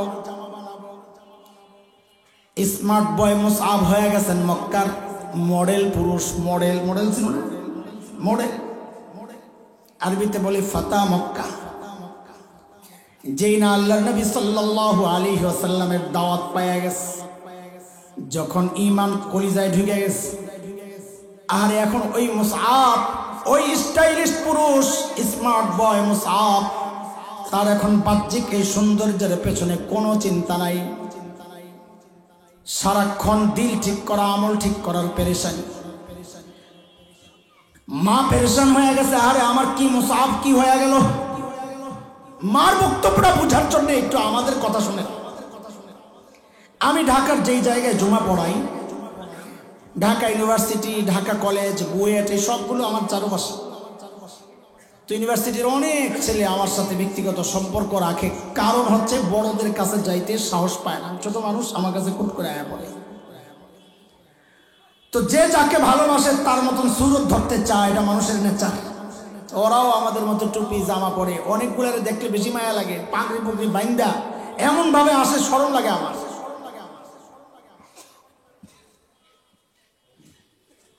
মাঝে মাঝে হুজুর আমার আমার মুরব্বী, আমার পিসা কয়, তা আমার মাঝে মাঝে শরম লাগে। বেটা কয় কি, মানুষে কেউ বলছে হ্যাঁ আমার পিসা, মাঝে মাঝে এমন লাগে। তো পোলাপাই এসে মাঝে মাঝে কান্না করে, খুব দুঃখ ওদের হৃদয়ে। কিরে কেন কান্না করিস? বলে হুজুর আমাদের টিচাররা আমাদেরকে ইনসাল্ট করে, ক্রিটিসাইজ করে, অপদস্থ করে, কষ্ট লাগে। কেন তারা বুঝে না? আমাদের সহপাঠীরা আমাদেরকে অ্যাভয়েড করে, আমাদেরকে এড়ায়া চলে, কষ্ট লাগে না? কেন ওরা বুঝে না? কিন্তু হুজুর কলিজাটা ছিঁড়ে যায় যখন ঘরে আসলে মা বলে দাড়ি কেন রাখছো, কোন এই সমস্ত মোল্লাদের কাপড়। তখন কলিজাটা ছিঁড়ে যায়, কই যায় আশ্রয় দেয়। তো একদিন এক ছেলে আইসা কাঁদতেছে, এমন কান্না, কিরে কান্না করছিস কেন? হুজুর আব্বা খালি গাইলায়, এতদিন তো সবর করছি, আজকে আর সবর করতে পারতেছি না। কেন? আপনার একটা গালি মারছে। আমারে কেন গালি মারলো? তো আব্বা বলে যে এই মোল্লাটা আমগো মহল্লার সব পোলা বাইন্দে নষ্ট করে লাইছে। আমি বলে মহল্লার সব পোলা বাইন বরবাদ করে লাইছে, এই জন্য আমার গালি দিতেছে। তো ঠিক মুসআবের মা যেন এই কথাটাই বলেছিল। এই বড় মোল্লা ছিলেন তো কে? নবী আলাইহিস সালাতু ওয়াস সালাম। যে এই বড় মোল্লা আমার পোলাডারে, আমার এই ফ্যাশন স্টাইলিস্ট সুদর্শন ছেলেটা স্মার্ট বয় তার গাইয়ার খেত বানাইয়া দিছে। মুসাবকে আটক করছে, মা পিটাইছে, বাঁধছে, যাইতে পারবি না। কিন্তু সাহাবী মন নবীকে না দেখে তো থাকতে পারে না। কি পাগল ছিল। মসজিদে নববীর পাশে নবী আলাইহিস সালামের হুজরার কাছে আইসা দাঁড়ায় কিছু চাল। নবী দেখছেন, কিরে কেমন দাঁড়ায়, কিছু জিজ্ঞেস করবা কোনা? তা আবার পরের দিন দেখে আবার দাঁড়াইছে, কিরে কিছু জিজ্ঞেস করবা কোনা, কেন দাঁড়াইছো? এমনি প্রতিদিন একজন লোক দাঁড়ায় থাকে জায়গা মতো, এমনি দাঁড়ায় থাকে, কিছু একটা আসো তো মতলব, আরে কিছু থাকলে বলো কেন আসছো? তো বলে ইয়া রাসূলুল্লাহ, কিছু জিজ্ঞেস করতে তো আসি না, ঘর থেকে বের হই তো এই নিয়তে, কখন আপনি বের হবেন আপনাকে একটু দেখব। কারণ আমার নবীর চেহারার মধ্যে ওই মুজিজা ছিল। আজকে দেখছে যে সুন্দর, কালকে এসে দেখে আরেকটু সুন্দর, পরের দিন এসে দেখে আরো সুন্দর, আরে আর পরের দিন এসে দেখে আরো সুন্দর। পাগল হবে না কেন? এই জন্য তো কবি হাসান ইবনে সাবিত কবিতা লেখছেন কি সুন্দর, ওয়া আহসানু মিনকা লাম তারা কাত্তু আইনি ওয়া আজমালু মিনকা লাম তালিদিন নিসা খুলিকতা মুবাররাআন মিন কুল্লি আইবিন কাআন্নাকা ক্বাদ খুলিকতা কামা তাশা। ওগো নবী, আপনার মতো সুন্দরের চোখ কোনোদিন কাউরে দেখে নাই, আপনার মতো সুন্দর কোন মা কাউকে জন্ম দেন নাই।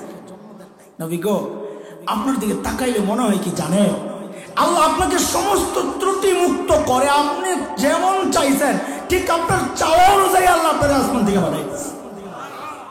এত সুন্দর আমার হযরত মুসআব অস্থির, আহারে নবী দেখি না, নবী দেখি না। আরে মুসআব তো সামনাসামনি দেখে হারাইছে। যারা হজের সফরে গেছে, ওমরার সফরে গেছে, তারা জানে মদিনা থেকে শেষ জিয়ারত করে বিদায় নেওয়ার সময় তো কলিজাটা ছেড়ে যায়।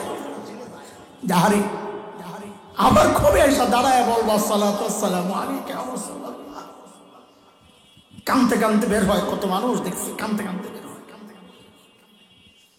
তো ওদের কেমন লাগতো পাগলগুলা? আমরা তো নকল নকল 2 নাম্বার ভেজাল জিলাপিওয়ালা আসে, ওরা তো রক্ত দেওয়া আসে, কেমন লাগে? হযরত মুসআব অনেক কষ্ট করে বের হইছে, নবী আলাইহিস সালামের কাছে যায় অনুমতি চাইছেন, ইয়া রাসূলুল্লাহ আর সহ্য হয় না, আমার একটু অনুমতি দেন, আমি যাইগা। কই যাবা? হাবশায় চলে যাই, অন্য সঙ্গীরা আছে সেখানে, জাফর ইবনে আবি তালিবের নেতৃত্বে, ওখানে যাইগা হিজরত কইরা। নবী আলাইহিস সালাম ঠিক আছে যাও, অনুমতি দিয়ে দিয়েছেন। চলে গেছে হযরত মুসআব হাবশায়। যুবকরা খেয়াল কর, বহুদিন পর মুসআব আবার আসছেন মক্কার হালত দেখার জন্য। ঐতিহাসিকরা এটাই বলে, আমি বলি তা না। আমার কাছে মনে হয় সাহাবী যতটুকু চিনেছি যে মুসআব টিকতে পারতেছে না নবীরে না দেখা, পাগল হয়ে গেছে, ফাঁক দিয়ে এসে একটু দেখা দাও গা। কিন্তু বিধিবান আবারও ধরা পড়ছেন মুসআব, আবারও বানছে না।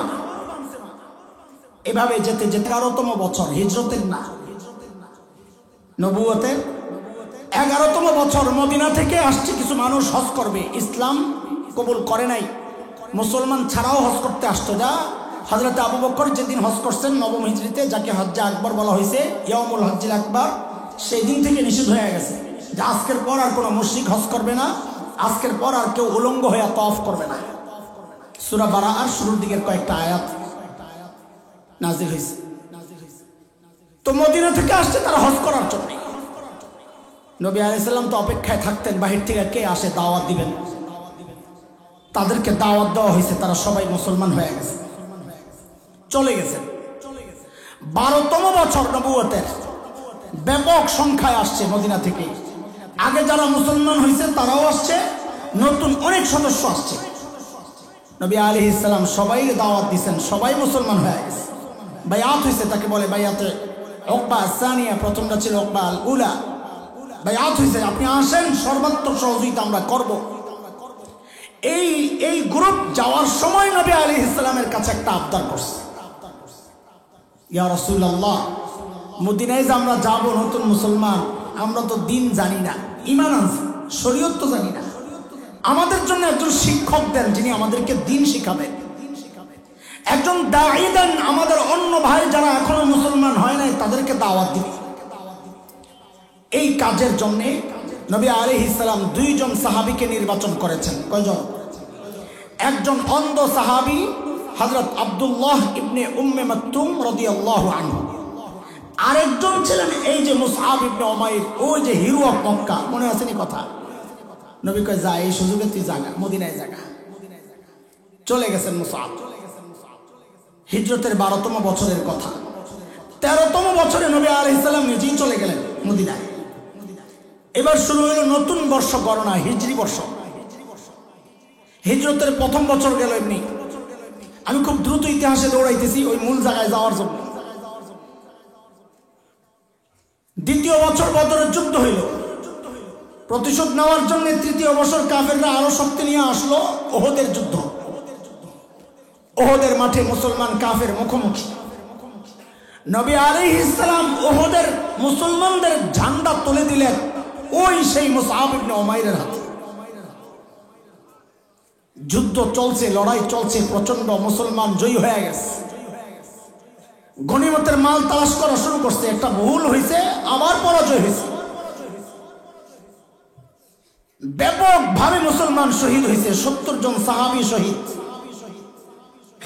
যুদ্ধ শেষ, কাফেররা চলে গেছে। নবী আলাইহিস সালাম লাশগুলা জমা করতে বলছেন, দাফন করতে হবে। 70টা লাশ আসলো। আমি যে হাদিসটা শুনাই দিয়েছি আপনাদেরকে, বুখারীর বর্ণনা।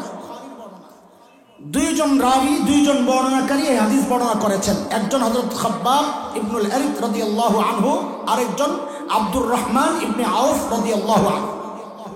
আমি হযরত আব্দুর রহমান ইবনে আউফের হাদিসটা বর্ণনা করছি, বুখারী 4045 নম্বর হাদিস।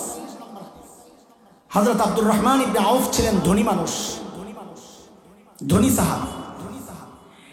তিনি নিজে বর্ণনা করেন তিনি রোজা ছিলেন, রোজা। ইফতার হাজির করা হয়েছে, নানান রকমের ইফতার, ধনী মানুষ। তো হযরত আব্দুর রহমান ইবনে আউফ তিনি বলতেছেন আমি ইফতার রেখা, বর্ণনাকারী বলতেছেন তিনি ইফতার রেখে উঠে গেছেন কান্না করতে করতে। খেতে পারেন না, মনে পড়ছে অনেক কিছু। কান্না করতে করতে উঠে গেছেন, কি বলে?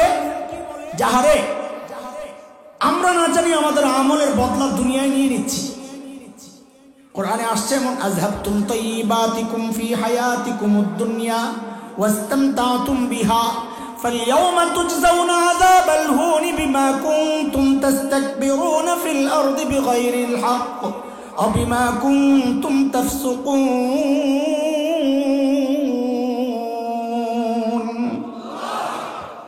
আল্লাহ কাউকে কাউকে দুনিয়ায় আমলের বদলা দিয়ে দেন।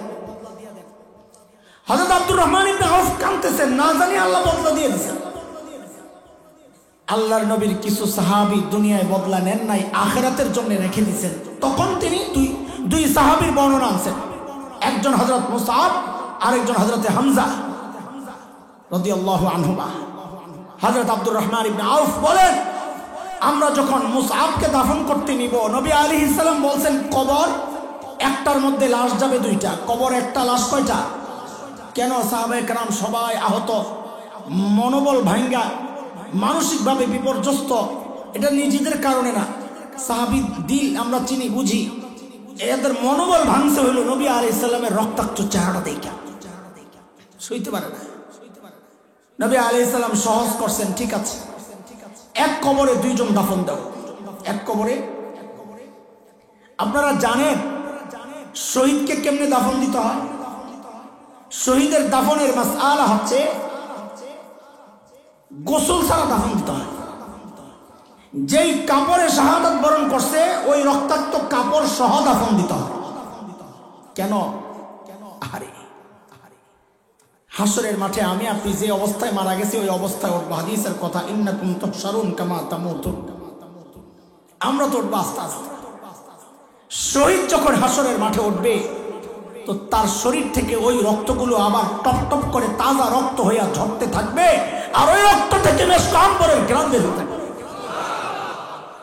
এই জন্য নিয়ম হইল শহীদদের গোসল ছাড়া দাফন দেওয়া।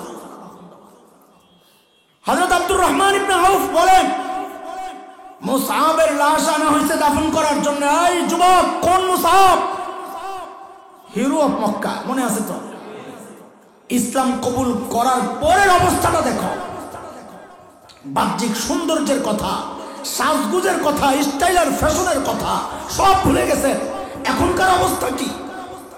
হযরত আব্দুর রহমান ইবনে আউফ বলেন, মুসআবকে যখন দাফন করতে আনছি তো তার শরীরে আমরা মাত্র একটা চাদর পাইছি, একটা ছোট চাদর। কি?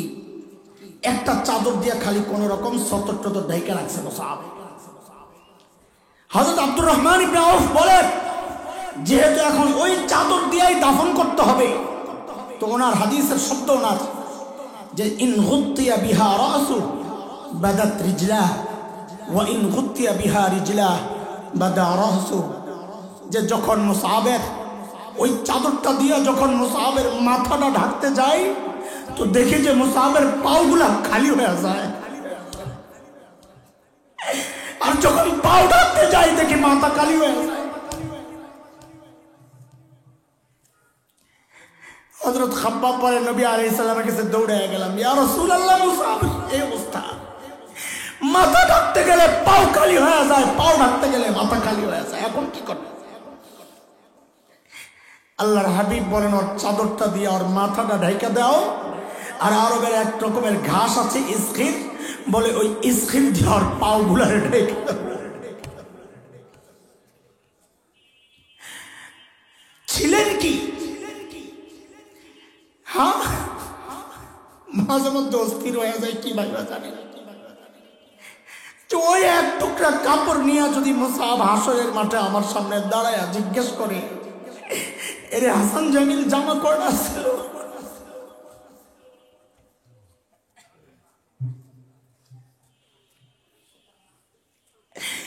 আমাদের মৌলিক ভুল তো এটা। মেহনত তো করা দরকার ছিল আমল ঠিক করার মধ্যে, মেহনত তো করার কথা ছিল কলব ঠিক করার মধ্যে। এগুলো নিয়ে কারো কোনো ভাবনা নাই। কার চুল কত সুন্দর, কার জামা কত সুন্দর, আরে ঈদের মধ্যে কে কি জামা নিল, কারটা সবচাইতে ব্র্যান্ডের বড় ব্র্যান্ডের জুতা, এই ফিকির এই ফিকির, কিন্তু একটিবারের জন্য চিন্তা আসে না রোজারা যে গেল কলবটা পরিষ্কার করছেন কিনা, কারো কোনো চিন্তা নাই। এটা আমাদের মৌলিক আরেকটা ভুল। এত ভুল করে আবার সফলতা, আল্লাহ বলে তো সহজ না। ওমান আরাদাল আখিরাহ ওয়া সাআ লাহা সা'য়াহা ওয়া হুয়া মুমিন ফাউলাইকা কানা সা'য়ুহুম মাশকুরা। টার্গেট তো বানাও আখিরাত, সেই অনুযায়ী কাজ করো। আমাদের মৌলিক ভুলগুলো দেখেন। কয় মৌলিক ভুল গেছে? কয়টা বলেন? এক নাম্বার বলেন সবাই, টার্গেট ভুল করছি। আমি তো আসামি, আমি আগেই বলছি, যদি আমার মতো কেউ আসামি হন ভালো হয়ে যান। টার্গেট আখিরাত বানান, আল্লাহ সহজ করে। দুই নাম্বার মৌলিক ভুল, বস্তুবাদী সমাজ, বস্তুর পেছনে মেহনত চলতেছে, অথচ মেহনত হওয়ার কথা রোহের পেছনে। তিন নাম্বার মৌলিক ভুল, যে বাহ্যিক দেখে মাখলুক, ওইটাকে সাজানোর পেছনে আমাদের জীবন চলে যায়, অথচ যে ভেতর দেখেন খালিক, ওইটাকে পরিচ্ছন্ন পরিষ্কার রাখার পেছনে কারো কোনো মাথা ব্যথা নাই। এটা আমাদের মৌলিক আরেকটা ভুল। শেষ মৌলিক ভুলটা বলে আমি শেষ করব। এটা বোঝার জন্য দুইটা কথা একটু বুঝে নেন, বেশি দেরি হবে না ইনশাআল্লাহ, আপনারা বিরক্ত হয়েন না। আপনারা এত কষ্ট করে দাঁড়াইছেন, এই জন্য আমি এত লম্বা করার ইচ্ছা ছিল না, আমি শর্টকাটে মারার চিন্তা ছিল। এত আগ্রহ করে শুনতেছেন, এত কষ্ট করে দাঁড়ায় রয়েছেন, তো মন চাইতেছে মানুষগুলা বঞ্চিত না হয়। আপনাদের আসার কারণেই কথা বের হইতেছে। 4 নম্বর মৌলিক ভুল, আল্লাহর নবী সাল্লাল্লাহু আলাইহি ওয়াসাল্লাম দুনিয়ায় আসার আগ পর্যন্ত জগতে যত দার্শনিক ছিল, গ্রিক দর্শন, রোমান দর্শন, পারস্য, বেবিলিয়ান, মিশরী, ইরাকি যত প্রাচীন দর্শন ছিল, সমস্ত দার্শনিকের বক্তব্য ছিল মানুষকে নিয়ন্ত্রণ করে তার ব্রেন। কে? সর্বপ্রথম উম্মি নবী সাল্লাল্লাহু আলাইহি ওয়াসাল্লাম গোটা দুনিয়ার দার্শনিকদের বিরুদ্ধে দাঁড়ায়া ঘোষণা দিলেন, না, মানুষকে তার ব্রেন নিয়ন্ত্রণ করে না, মানুষকে নিয়ন্ত্রণ করে তার হার্ট, কলব। বুখারী বর্ণনা আসছে 55, মুসলিম 1599, বর্ণনাকারী হযরত নুমান ইবনে বশীর রাদিয়াল্লাহু আনহু। আল্লাহর হাবিব বলেন, আলা ওয়া ইন্না ফিল জাসাদি মুদগাহ জাসাদু কুল্লুহু ওয়া ইযা ফাসাদাত ফাসাদাল জাসাদু কুল্লুহু আলা ওয়া হিয়াল কলব। এরে আমার উম্মত, মানব দেহের মধ্যে একটা গোশতের টুকরা আছে, এটা যদি ঠিক হয়ে যায় গোটা বডি ঠিক, আর এটার মধ্যে যদি পচন ধরে বাহ্যিক আমল যা আছে সব বরবাদ। সেই গোশতের টুকরার নাম কি বলেন সবাই? হার্ট। হার্ট ঠিক তো সব ঠিক। এই কথাটা একটু বলেন, আমার একটু প্যাঁচ লাগবো, আমি একটু প্যাঁচটা ছুটাইতে আমার সাথে বলেন তো, দিল ঠিক তো সব ঠিক। কে বলছে? নবী আলাইহিস সালাম। কে বলছে? বলেন সবাই, বলেন দিল ঠিক তো সবাই বলেন তো, আবার বলেন দিল ঠিক তো। এই হাদিসটা নিয়ে দুই শ্রেণীর মানুষ, বাটপার শ্রেণী, সুবিধা নিতে চায়। ওদের মুখোশটা একটু খুলে দেই, নাইলে আপনিও ভেজালে করে দেবেন।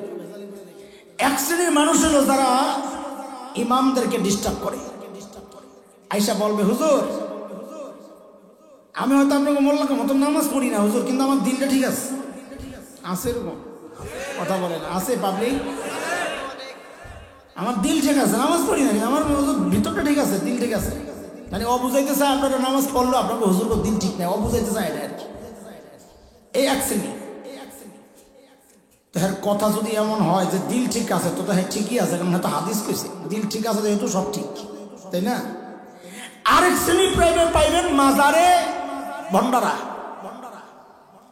চুল এলোমেলো, দাড়ি এলোমেলো, মুছ কাটে না কয় বছর আল্লাহ জানে, মুছ যেন ঠোঁটের সাটা রয়ে গেছে, সাটা ডাক না। গোসল করে না কয় বছর, ও জানে না লাস্ট কবে গোসল করছে মনে হয়। কাছে যাওয়া যায় না, দুর্গন্ধ আর গামজার গন্ধ। ওরে যা আপনি জিজ্ঞেস করেন, এই নিয়ে মাজারে থাকো, অলি আল্লাহ দাবি করো, তুমি দেখি নামাজ পড়ো না, পাক পবিত্রতার খবর নাই। আপনারা কি করবো জানেন? এই হাদিস শোনাই দিব, দিল ঠিক আছে, কি আছে কথা কন। আর যেহেতু হাদিস আছে, আপনি করবেন আর এই হাদিস তো আছে, দিল ঠিক তো হ্যাঁ সব ঠিক আছে। দেখা যায় দোস্ত, ধোকা ধোকা। আপনি কি বলবেন? জবাবে শিখিয়ে দিচ্ছি।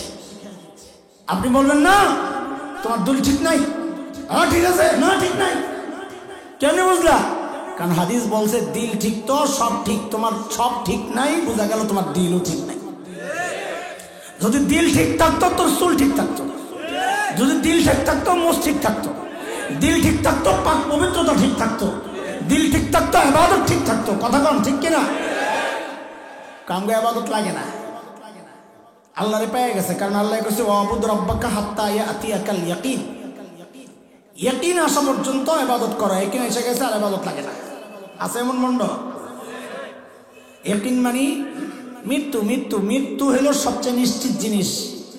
দুনিয়ার সব মানুষ অনেক কিছু অস্বীকার করে, আখিরাত অস্বীকার করে, আল্লাহ অস্বীকার করে, নাস্তিক।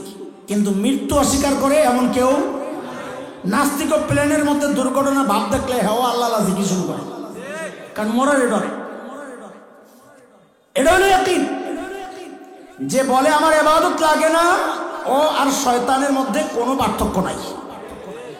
কেন? আপনারা ঠিকটা বলেন নাই জোরে, কারণ আপনি নিজে টেনশনে পড়ে গেছেন। আমি কোরআন দিয়ে দলিল দিচ্ছি, যে মনে আমার ইবাদত লাগে না, ও আর শয়তান কি কোনো পার্থক্য নাই। কেন? কারণ নবীদের চেয়ে উত্তম এই কথা বলছে কে? কথা কয় না। আল্লাহ যখন বলছে উসজুদ লি আদম, তুই আদমরা চেষ্টা কর, শয়তানকে আমি করুম না। কেন করবি না? আনা খায়রুম মিনহু, আমি এর চেয়ে উত্তম। তাহলে নবীর চেয়ে উত্তম নিজেকে কে দাবি করছে? সবাই বলেন।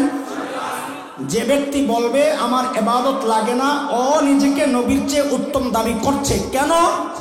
কারণ নবী ঈসা আলাইহিস সালাম নিজের পরিচয় দিচ্ছেন কি বইলা? ক্বালা ইন্নী আব্দুল্লাহ আতানিয়াল কিতাব ওয়াজআলানি নাবিয়্যা ওয়াজআলানি মুবারাকান আইনামা কুনত وأوصاني بالصلاة والزكاة ما دمت حيا। হযরত ঈসা বলেন আল্লাহ আমারে হুকুম করছেন আমি যেন যাকাত আদায় করি, নামাজ আদায় করি কতদিন? যতদিন আমি বেঁচে থাকি। তাহলে নবী বলতেছেন আমার উপর নামাজের হুকুম কতদিন? মৃত্যু পর্যন্ত। কতদিন? তাহলে নবীর যদি ইবাদত করতে হয় মৃত্যু পর্যন্ত, কেউ যদি বলে আমার ইবাদত লাগে না, তো ও নিজেকে কি মনে করতেছে? আরে নবীর চেয়ে উত্তম মনে করতেছে। কি মনে করতেছে? তো নবীর চেয়ে উত্তম নিজেরা কে মনে করছে? আগে শয়তান। কাজেই বোঝা গেল যারা বলে আমার ইবাদত লাগে না, ও শয়তান। কেন?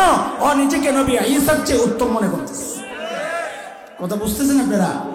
চলে দিল ঠিক করতে হবে দোস্ত, দিল দিল, ব্রেন না।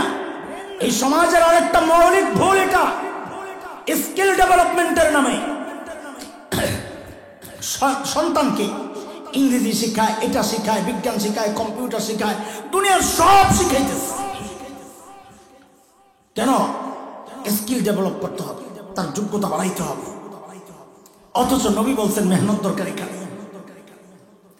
আমরা দুনিয়ার দার্শনিকদের কথা বিশ্বাস করছি, সন্তানকে সব শিখাইছি, কিন্তু তার আত্মাটা পরিশুদ্ধ করার জন্য সন্তানটারে একজন আল্লাহওয়ালা বুজুর্গের কাছে পাঠাইনি।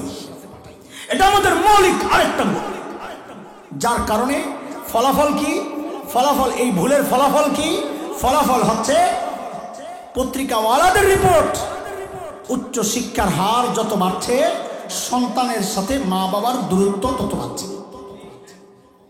কথাটা বুঝেন নাই আপনারা? উচ্চ শিক্ষা বুঝেন, জেনারেল শিক্ষা, মাদ্রাসা শিক্ষা না, এটার হার যত বাড়ছে সন্তান মা বাবার জায়গা বৃদ্ধাশ্রমে দিয়ে তত পালাইতেছে। কেন? কারণ আপনি ওই ব্রেনে মেহনত করছেন, দিলে মেহনত করেন নাই, ভুল করছেন। আপনি সন্তানের দোষ দিয়ে লাভ কি? ভুল তো আপনার আমার। এই জন্য দিল পরিষ্কার করেন। দিল পরিষ্কার করবো কেমনি? শেষ কথা আমার, দুইটা আমল দিই, মাত্র দুইটা আমল। হযরত শাহ ওলিউল্লাহ মুহাদ্দিস দেহলভী বলেছেন জমিন পাক হয়, জমিনে ময়লা লাগলে জমিন পাক করার দুইটা ব্যবস্থা। এক ব্যবস্থা হইল সূর্যের তাপ পড়বে, শুকায়া নাপাকের অস্তিত্ব যাবে গা, ইউবসুহা, যাকাতুল আরদ ইউবসুহা। জমিন পবিত্র হয়, জমিন শুকায়া গেল। এটা জমিন পবিত্র হওয়ার এক পদ্ধতি। আরেক পদ্ধতি হচ্ছে প্রবল বর্ষণ অথবা অনেক পানি ঢেলা দেওয়া, নাপাকের অস্তিত্ব থাকবে না, জমিন পাক হয়ে যাবে। শাহ ওলিউল্লাহ মুহাদ্দিস দেহলভী বলেন কলব নামক এই জমিনকে যদি পাক করতে চাও, ওই জমিনের রাস্তা দুইটা। ওই জমিন পাক হয়েছে সূর্যের সোহবত। কার? সূর্যের সোহবত পায়া জমিন পাক হয়ে গেছে শুকায়া। তোমার কলব নামক জমিনকে যদি পাক করতে চাও, তো তুমি নিজে একজন আল্লাহওয়ালার সোহবতে চলে যাও। আল্লাহওয়ালা নামক সূর্যের সোহবতে যাইবা, তো জমিন পাক হয়ে যাবে ইনশাআল্লাহ। আমাদের অনেক ভাই আছে এগুলো শুনলে পছন্দ করে না। কোরআন হাদিস থাকতে এই সমস্ত পীর মুরিদি এগুলা কি যে হুজুররা খালে, আর ওনাকে এগুলা লাগে না। আল্লাহওয়ালার কাছে যাওয়া লাগে না, ওস্তাদের কাছে যাওয়া লাগে না, কারণ ওনাদের ওস্তাদ তো আরেকটা না, এত খারাপ না। ওনাদের ওস্তাদ হচ্ছে ফজিলাতুল শেখ আল্লামা মুফতি ইন্টারনেট লানতুল্লাহ আলাইহি। কথা ঠিক। ইন্টারনেটের কাছে যায়া এলেমের লাশ পাওয়া যায়, রূহ পাওয়া যায় না। এই যে শরীর, ভিতরে রূহ আছে না, শরীরও আছে। রূহ ছাড়া শরীরটার নাম কি বলেন? রূহ ছাড়া শরীরের নাম কি? এই লাশের কোনো দাম আছে? আলেমের কাছে না যায় যে দিন শিখবে, এলেম শিখবে, ও এলেমের লাশ পাইবে, রূহ পাইবে না।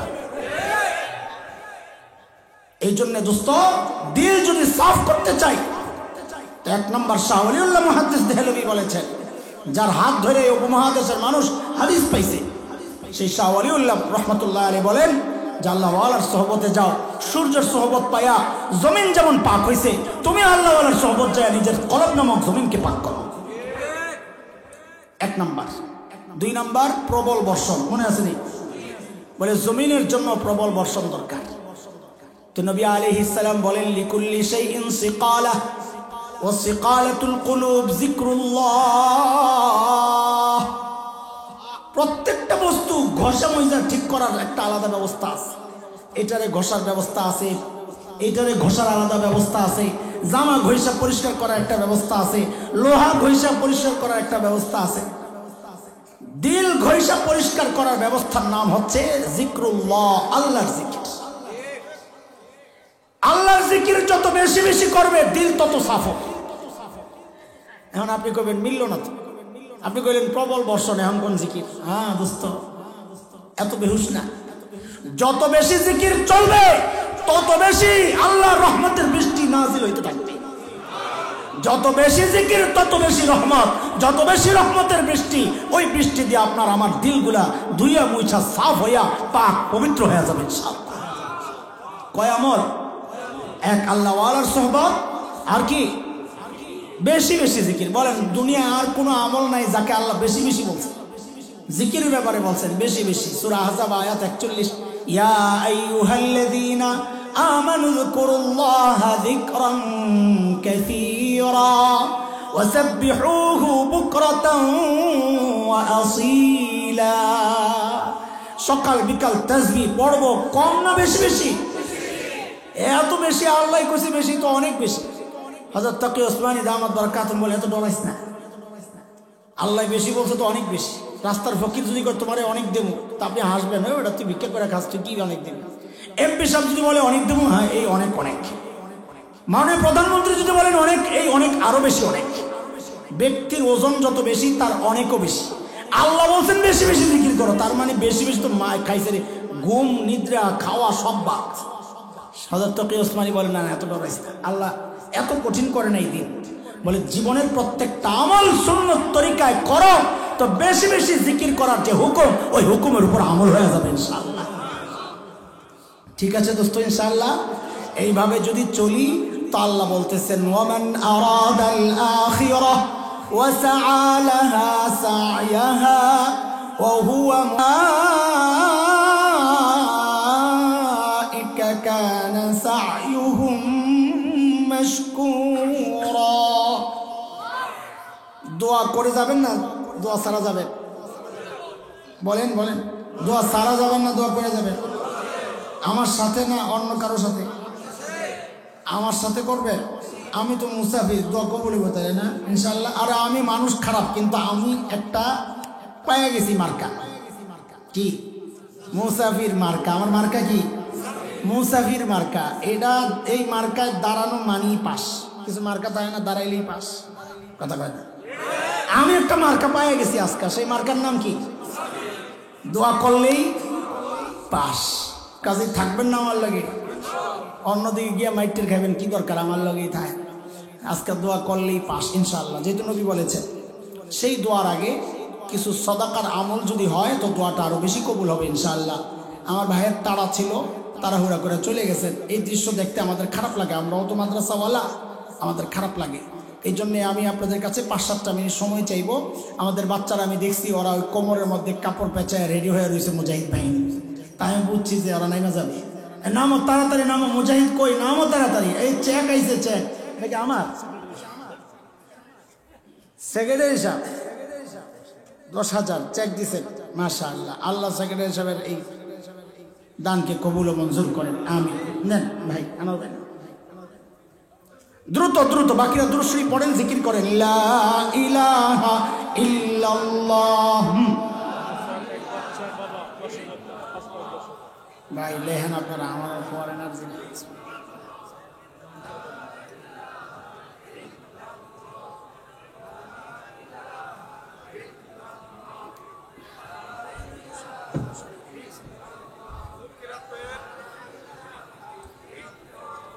দ্রুত দ্রুত দ্রুত হাতে নিয়ে নেন, হাতে নিয়ে নেন, ওরা আসার সাথে সাথে দিয়ে দিবেন, হাতে নিয়ে নেন।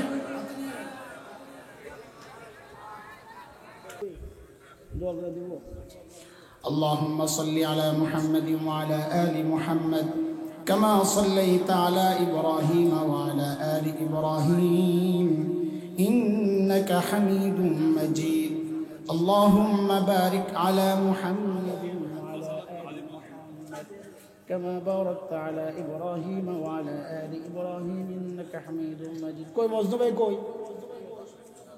अल्लाह सुस्त करे दें अल्लाह माशाअल्लाह हाजी मजनू साहब 5000 सानोয়ার साहब কত 10000 আজিজুল হক মোল্লা সাহেব 5000 হ্যাঁ মতিন ভাই আব্দুল মতিন মাশাআল্লাহ আল্লাহ সবার দানকে কবুল করে আরো বেশি বেশি দেওয়ার তৌফিক দেন হইছে মাশাআল্লাহ আল্লাহুম্মা আমিন اللهم صل على سيدنا محمد عبدك ورسولك وصل على المؤمنين والمؤمنات والمسلمين والمسلمات ربنا ظلمنا أنفسنا وإن لم تغفر لنا وترحمنا لنكونن من الخاسرين اللهم لا تسلط علينا بذنوبنا من لا يخافك ولا يرحمنا واغفر لنا قبل ذلك রব্বুল আলামিন আয় আল্লাহ লম্বা সময় থেকে দ্বীনের আলোচনা করেছি শুনেছি আল্লাহ আপনার কালামের তিলাওয়াত হয়েছে দুরূদ ও সালাম পাঠ করেছি মালিক আল্লাহ ভুলগুলো ক্ষমা করে আমলগুলোকে কবুল ও মঞ্জুর করে নেন রব্বুল আলামিন আয় আল্লাহ কোটি কোটি গুণ সওয়াব বাড়ায়া এই আমলের ওসিলায় আমাদের আপনজন দাদা দাদি নানা নানি শ্বশুর শাশুড়ি আত্মীয় স্বজন পাড়া প্রতিবেশী ভাই ব্রাদার আল্লাহ ঈমানের সাথে যারা কবরবাসী হয়েছেন মালিক আল্লাহ সকলের কবরকে জান্নাতের টুকরা বানায় দেন আল্লাহ খাস করে মালিক আমাদের যাদের মা নাই বাবা নাই আল্লাহ কবরে কি অবস্থায় আছেন জানি না মালিক আল্লাহ ওই মা বাবার ওসিলায় আপনাকে চিনি ওই মা বাবার ওসিলায় আপনাকে সেজদা করি গো মালিক ওই মা বাবার ওসিলায় আপনার কালামের তিলাওয়াত করি আল্লাহ যে মা বাবার ওসিলায় আপনাকে চিনলাম ওই মা বাবার কবরগুলোকে জান্নাতের টুকরা বানায় দেন আল্লাহ যারা বেঁচে আছেন আল্লাহ তাদেরকে সুস্থ সুন্দর ঈমানি জিন্দেগি দান করেন আল্লাহ আমাদের আপনজন যারা আছেন আল্লাহ সবাইকে আপনি ঈমানি জিন্দেগি দান করেন আল্লাহ আমাদের সন্তানদেরকে নেককার আল্লাহওয়ালা বানায় দেন আল্লাহ দুনিয়ার সব ফিতনা মোবাইল ইন্টারনেটের ফিতনা থেকে আমাদের সন্তানদেরকে হেফাজত করেন আল্লাহ আয় মালিক ওদের কাছে কিচ্ছু চাই না মালিক আপনি সাক্ষী শুধু এইটুকু চাওয়া আমাদের মৃত্যুর পর আপনার রহমতের দুয়ারে ভিক্ষার হাতগুলো পেতে যেন পড়তে পারে রব্বির হামহুমা কামা রাব্বায়ানি সাগীরা আল্লাহ আমাদের সকলের সন্তানকে এমন আল্লাহওয়ালা বানায় দেন আল্লাহ আয় মালিক আমাদের মধ্যে অনেকে অসুস্থ দোয়া চেয়েছেন আল্লাহ আপনি সুস্থতার নিয়ামত দিয়ে দেন আল্লাহ যারা ঋণগ্রস্ত ঋণ থেকে মুক্ত করে দেন অভাবী মানুষের অভাব দূর করে দেন আল্লাহ বেকারদের কাজের ব্যবস্থা আপনি করে দেন আল্লাহ ব্যবসায়ীদের ব্যবসায় বরকত দিয়ে দেন আল্লাহ কৃষকের ফসলে বরকত দিয়ে দেন আল্লাহ আল্লাহ এই মাদ্রাসা প্রতিষ্ঠার পেছনে যাদের অবদান জায়গা দিয়েছেন যারা বিল্ডিং করে দিয়েছেন যারা খরচ চালান যারা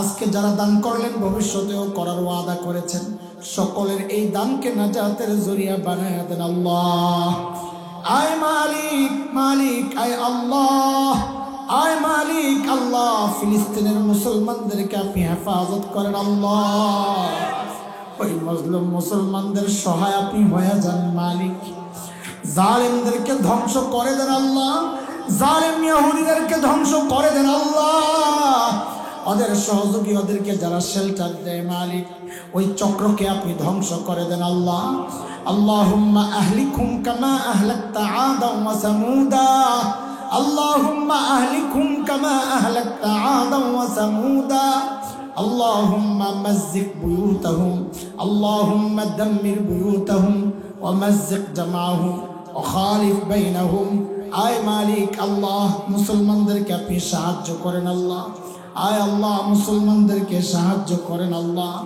আয় মালিক আয় আল্লাহ ওদের মনোবল বাড়ায়া দেন ওদের ঈমানি শক্তি বাড়ায়া দেন প্রতিরোধ ক্ষমতা দান করেন আল্লাহ সারা দুনিয়ার মুসলমানদেরকে আপনি হেফাজত করেন আল্লাহ মাওলাই করিম আসামি হয়ে হাত পেতেছি আল্লাহ সবার খবর আমার জানা নাই নিজের খবর তো বড়ই জানা গুনার গুনা গুনার গুনা গুনার গুনা এত গুনা হাত পাততেও তো লজ্জা লাগে মালিক আল্লাহ এত গুনাহ যাব কই আপনার দুয়ার ছাড়া আমাদের আর তো কোনো দুয়ার নাই তাই তো গুনাহ করে করে বেহায়ার মতো আপনার কাছে ফেরত আসি আল্লাহ আপনি তাড়ায়া দিয়েন না মালিক মাফ করে দেন আল্লাহ জীবনের গুনাহগুলো মাফ করে দেন আল্লাহ মাফ করে দেন আল্লাহ আর করব না মাফ চাই মাফ করে দেন আল্লাহ ভুল করছি আর করব না ভুল করছি আর করব না মাফ চাই ওগো মালিক আপনি মাফ না করে যদি তাড়ায়া দেন শয়তান খুশি হয়ে যাবে আর আপনি মাফ করে দিলে আপনার হাবিব খুশি হয়ে যাবেন আল্লাহ আপনার হাবিবকে খুশি করার জন্য হলেও জীবনের গুনাহগুলো মাফ করে দেন আল্লাহ আয় মালিক আয় আল্লাহ বাংলাদেশের মুসলমানদেরকে হেফাজত করেন আল্লাহ আয় আল্লাহ বাংলাদেশকে সব রকমের বিশৃঙ্খলা থেকে হেফাজত করেন আল্লাহ আল্লাহ এই মাদ্রাসাকে আপনি কবুল করেন আয় আল্লাহ বন্ধন জামিয়া ইসলামিয়া এই মাদ্রাসাকে আপনি কবুল করেন দারুল দেওবন্দের মতো কবুল করেন আল্লাহ ছাত্রদেরকে যুগের মাদানী যুগের থানবী বানায়া দেন আল্লাহ ওরা যেন কেউ হারায় না যায় মালিক বিচ্ছিন্ন হয়ে না যায় মালিক ওদেরকে গোটা সমাজের হেদায়েতের জরিয়া বানায়া দেন আল্লাহ খাস করে আমাদের নাজাতের ওসিলা বানায়া দেন আল্লাহ আয় মালিক আয় আল্লাহ মৃত্যু যন্ত্রণা থেকে পানাহ চাই কবরের আযাব থেকে মাফ চাই হাসরের পেরেশানি থেকে মাফ চাই আয় আল্লাহ জাহান্নামের আযাব থেকে বাঁচতে চাই আপনার আরশের নিচে ছায়া চাই আপনার হাবিবের হাউজে কাউসারের একটু পানি চাই একটু শাফাআত চাই যে আমল করলে এই নিয়ামত নসিব হবে ওই আমলের তৌফিক চাই আল্লাহ আয় মালিক আয় আল্লাহ এই মজমাকে আপনি কবুল করেন আল্লাহ আমাদেরকে ভুল শুধরায়া সঠিক রাস্তায় চলার তৌফিক দেন সফলতার জন্য আপনার দেওয়া রোডম্যাপ অনুযায়ী আমাদেরকে চলার তৌফিক দেন আল্লাহ টার্গেট ঠিক করে এসে অনুযায়ী কাজ করে ঈমানের সাথে করে করে আল্লাহ দুনিয়া থেকে বিদায় নেওয়ার তৌফিক দেন আল্লাহ আয় মালিক আপনার কাছে আমাদের শেষ একটা আরজি আল্লাহ মরতে হবে জানি মৃত্যু নিশ্চিত জানি শুধু একটাই চাওয়া ও মালিক আমাদেরকে যখন শেষ ডাক দিবেন আল্লাহ গুনাহ অবস্থায় আমাদের কাউকে মৃত্যু দিয়েন না আল্লাহ গুনাহ অবস্থায় মৃত্যু দিয়েন না আল্লাহ গুনাহ অবস্থায় মৃত্যু দিয়েন না আল্লাহ রাদিয়াতাম মারদিয়া সময় ডাক দিয়েন গো মালিক আপনার আবরার বান্দাদের দলভুক্ত করে ডাক দিয়েন আল্লাহ হায় মালিক শয়তানের গোলাম বানায়া ডাক দিয়েন না মালিক আল্লাহ কে কি আরজি নিয়ে আপনার কাছে হাত পেতেছে আমি জানি না আল্লাহ প্রত্যেকের দিলের নেক আরজি আপনি পুরা করে দেন আল্লাহ ওয়া সাল্লাল্লাহু আলা সাইয়্যিদিনা মুহাম্মদ ওয়া আলিহি ওয়া সাহবিহি আজমাইন سبحان ربك رب العزة عما يصفون وسلام على المرسلين والحمد لله رب العالمين.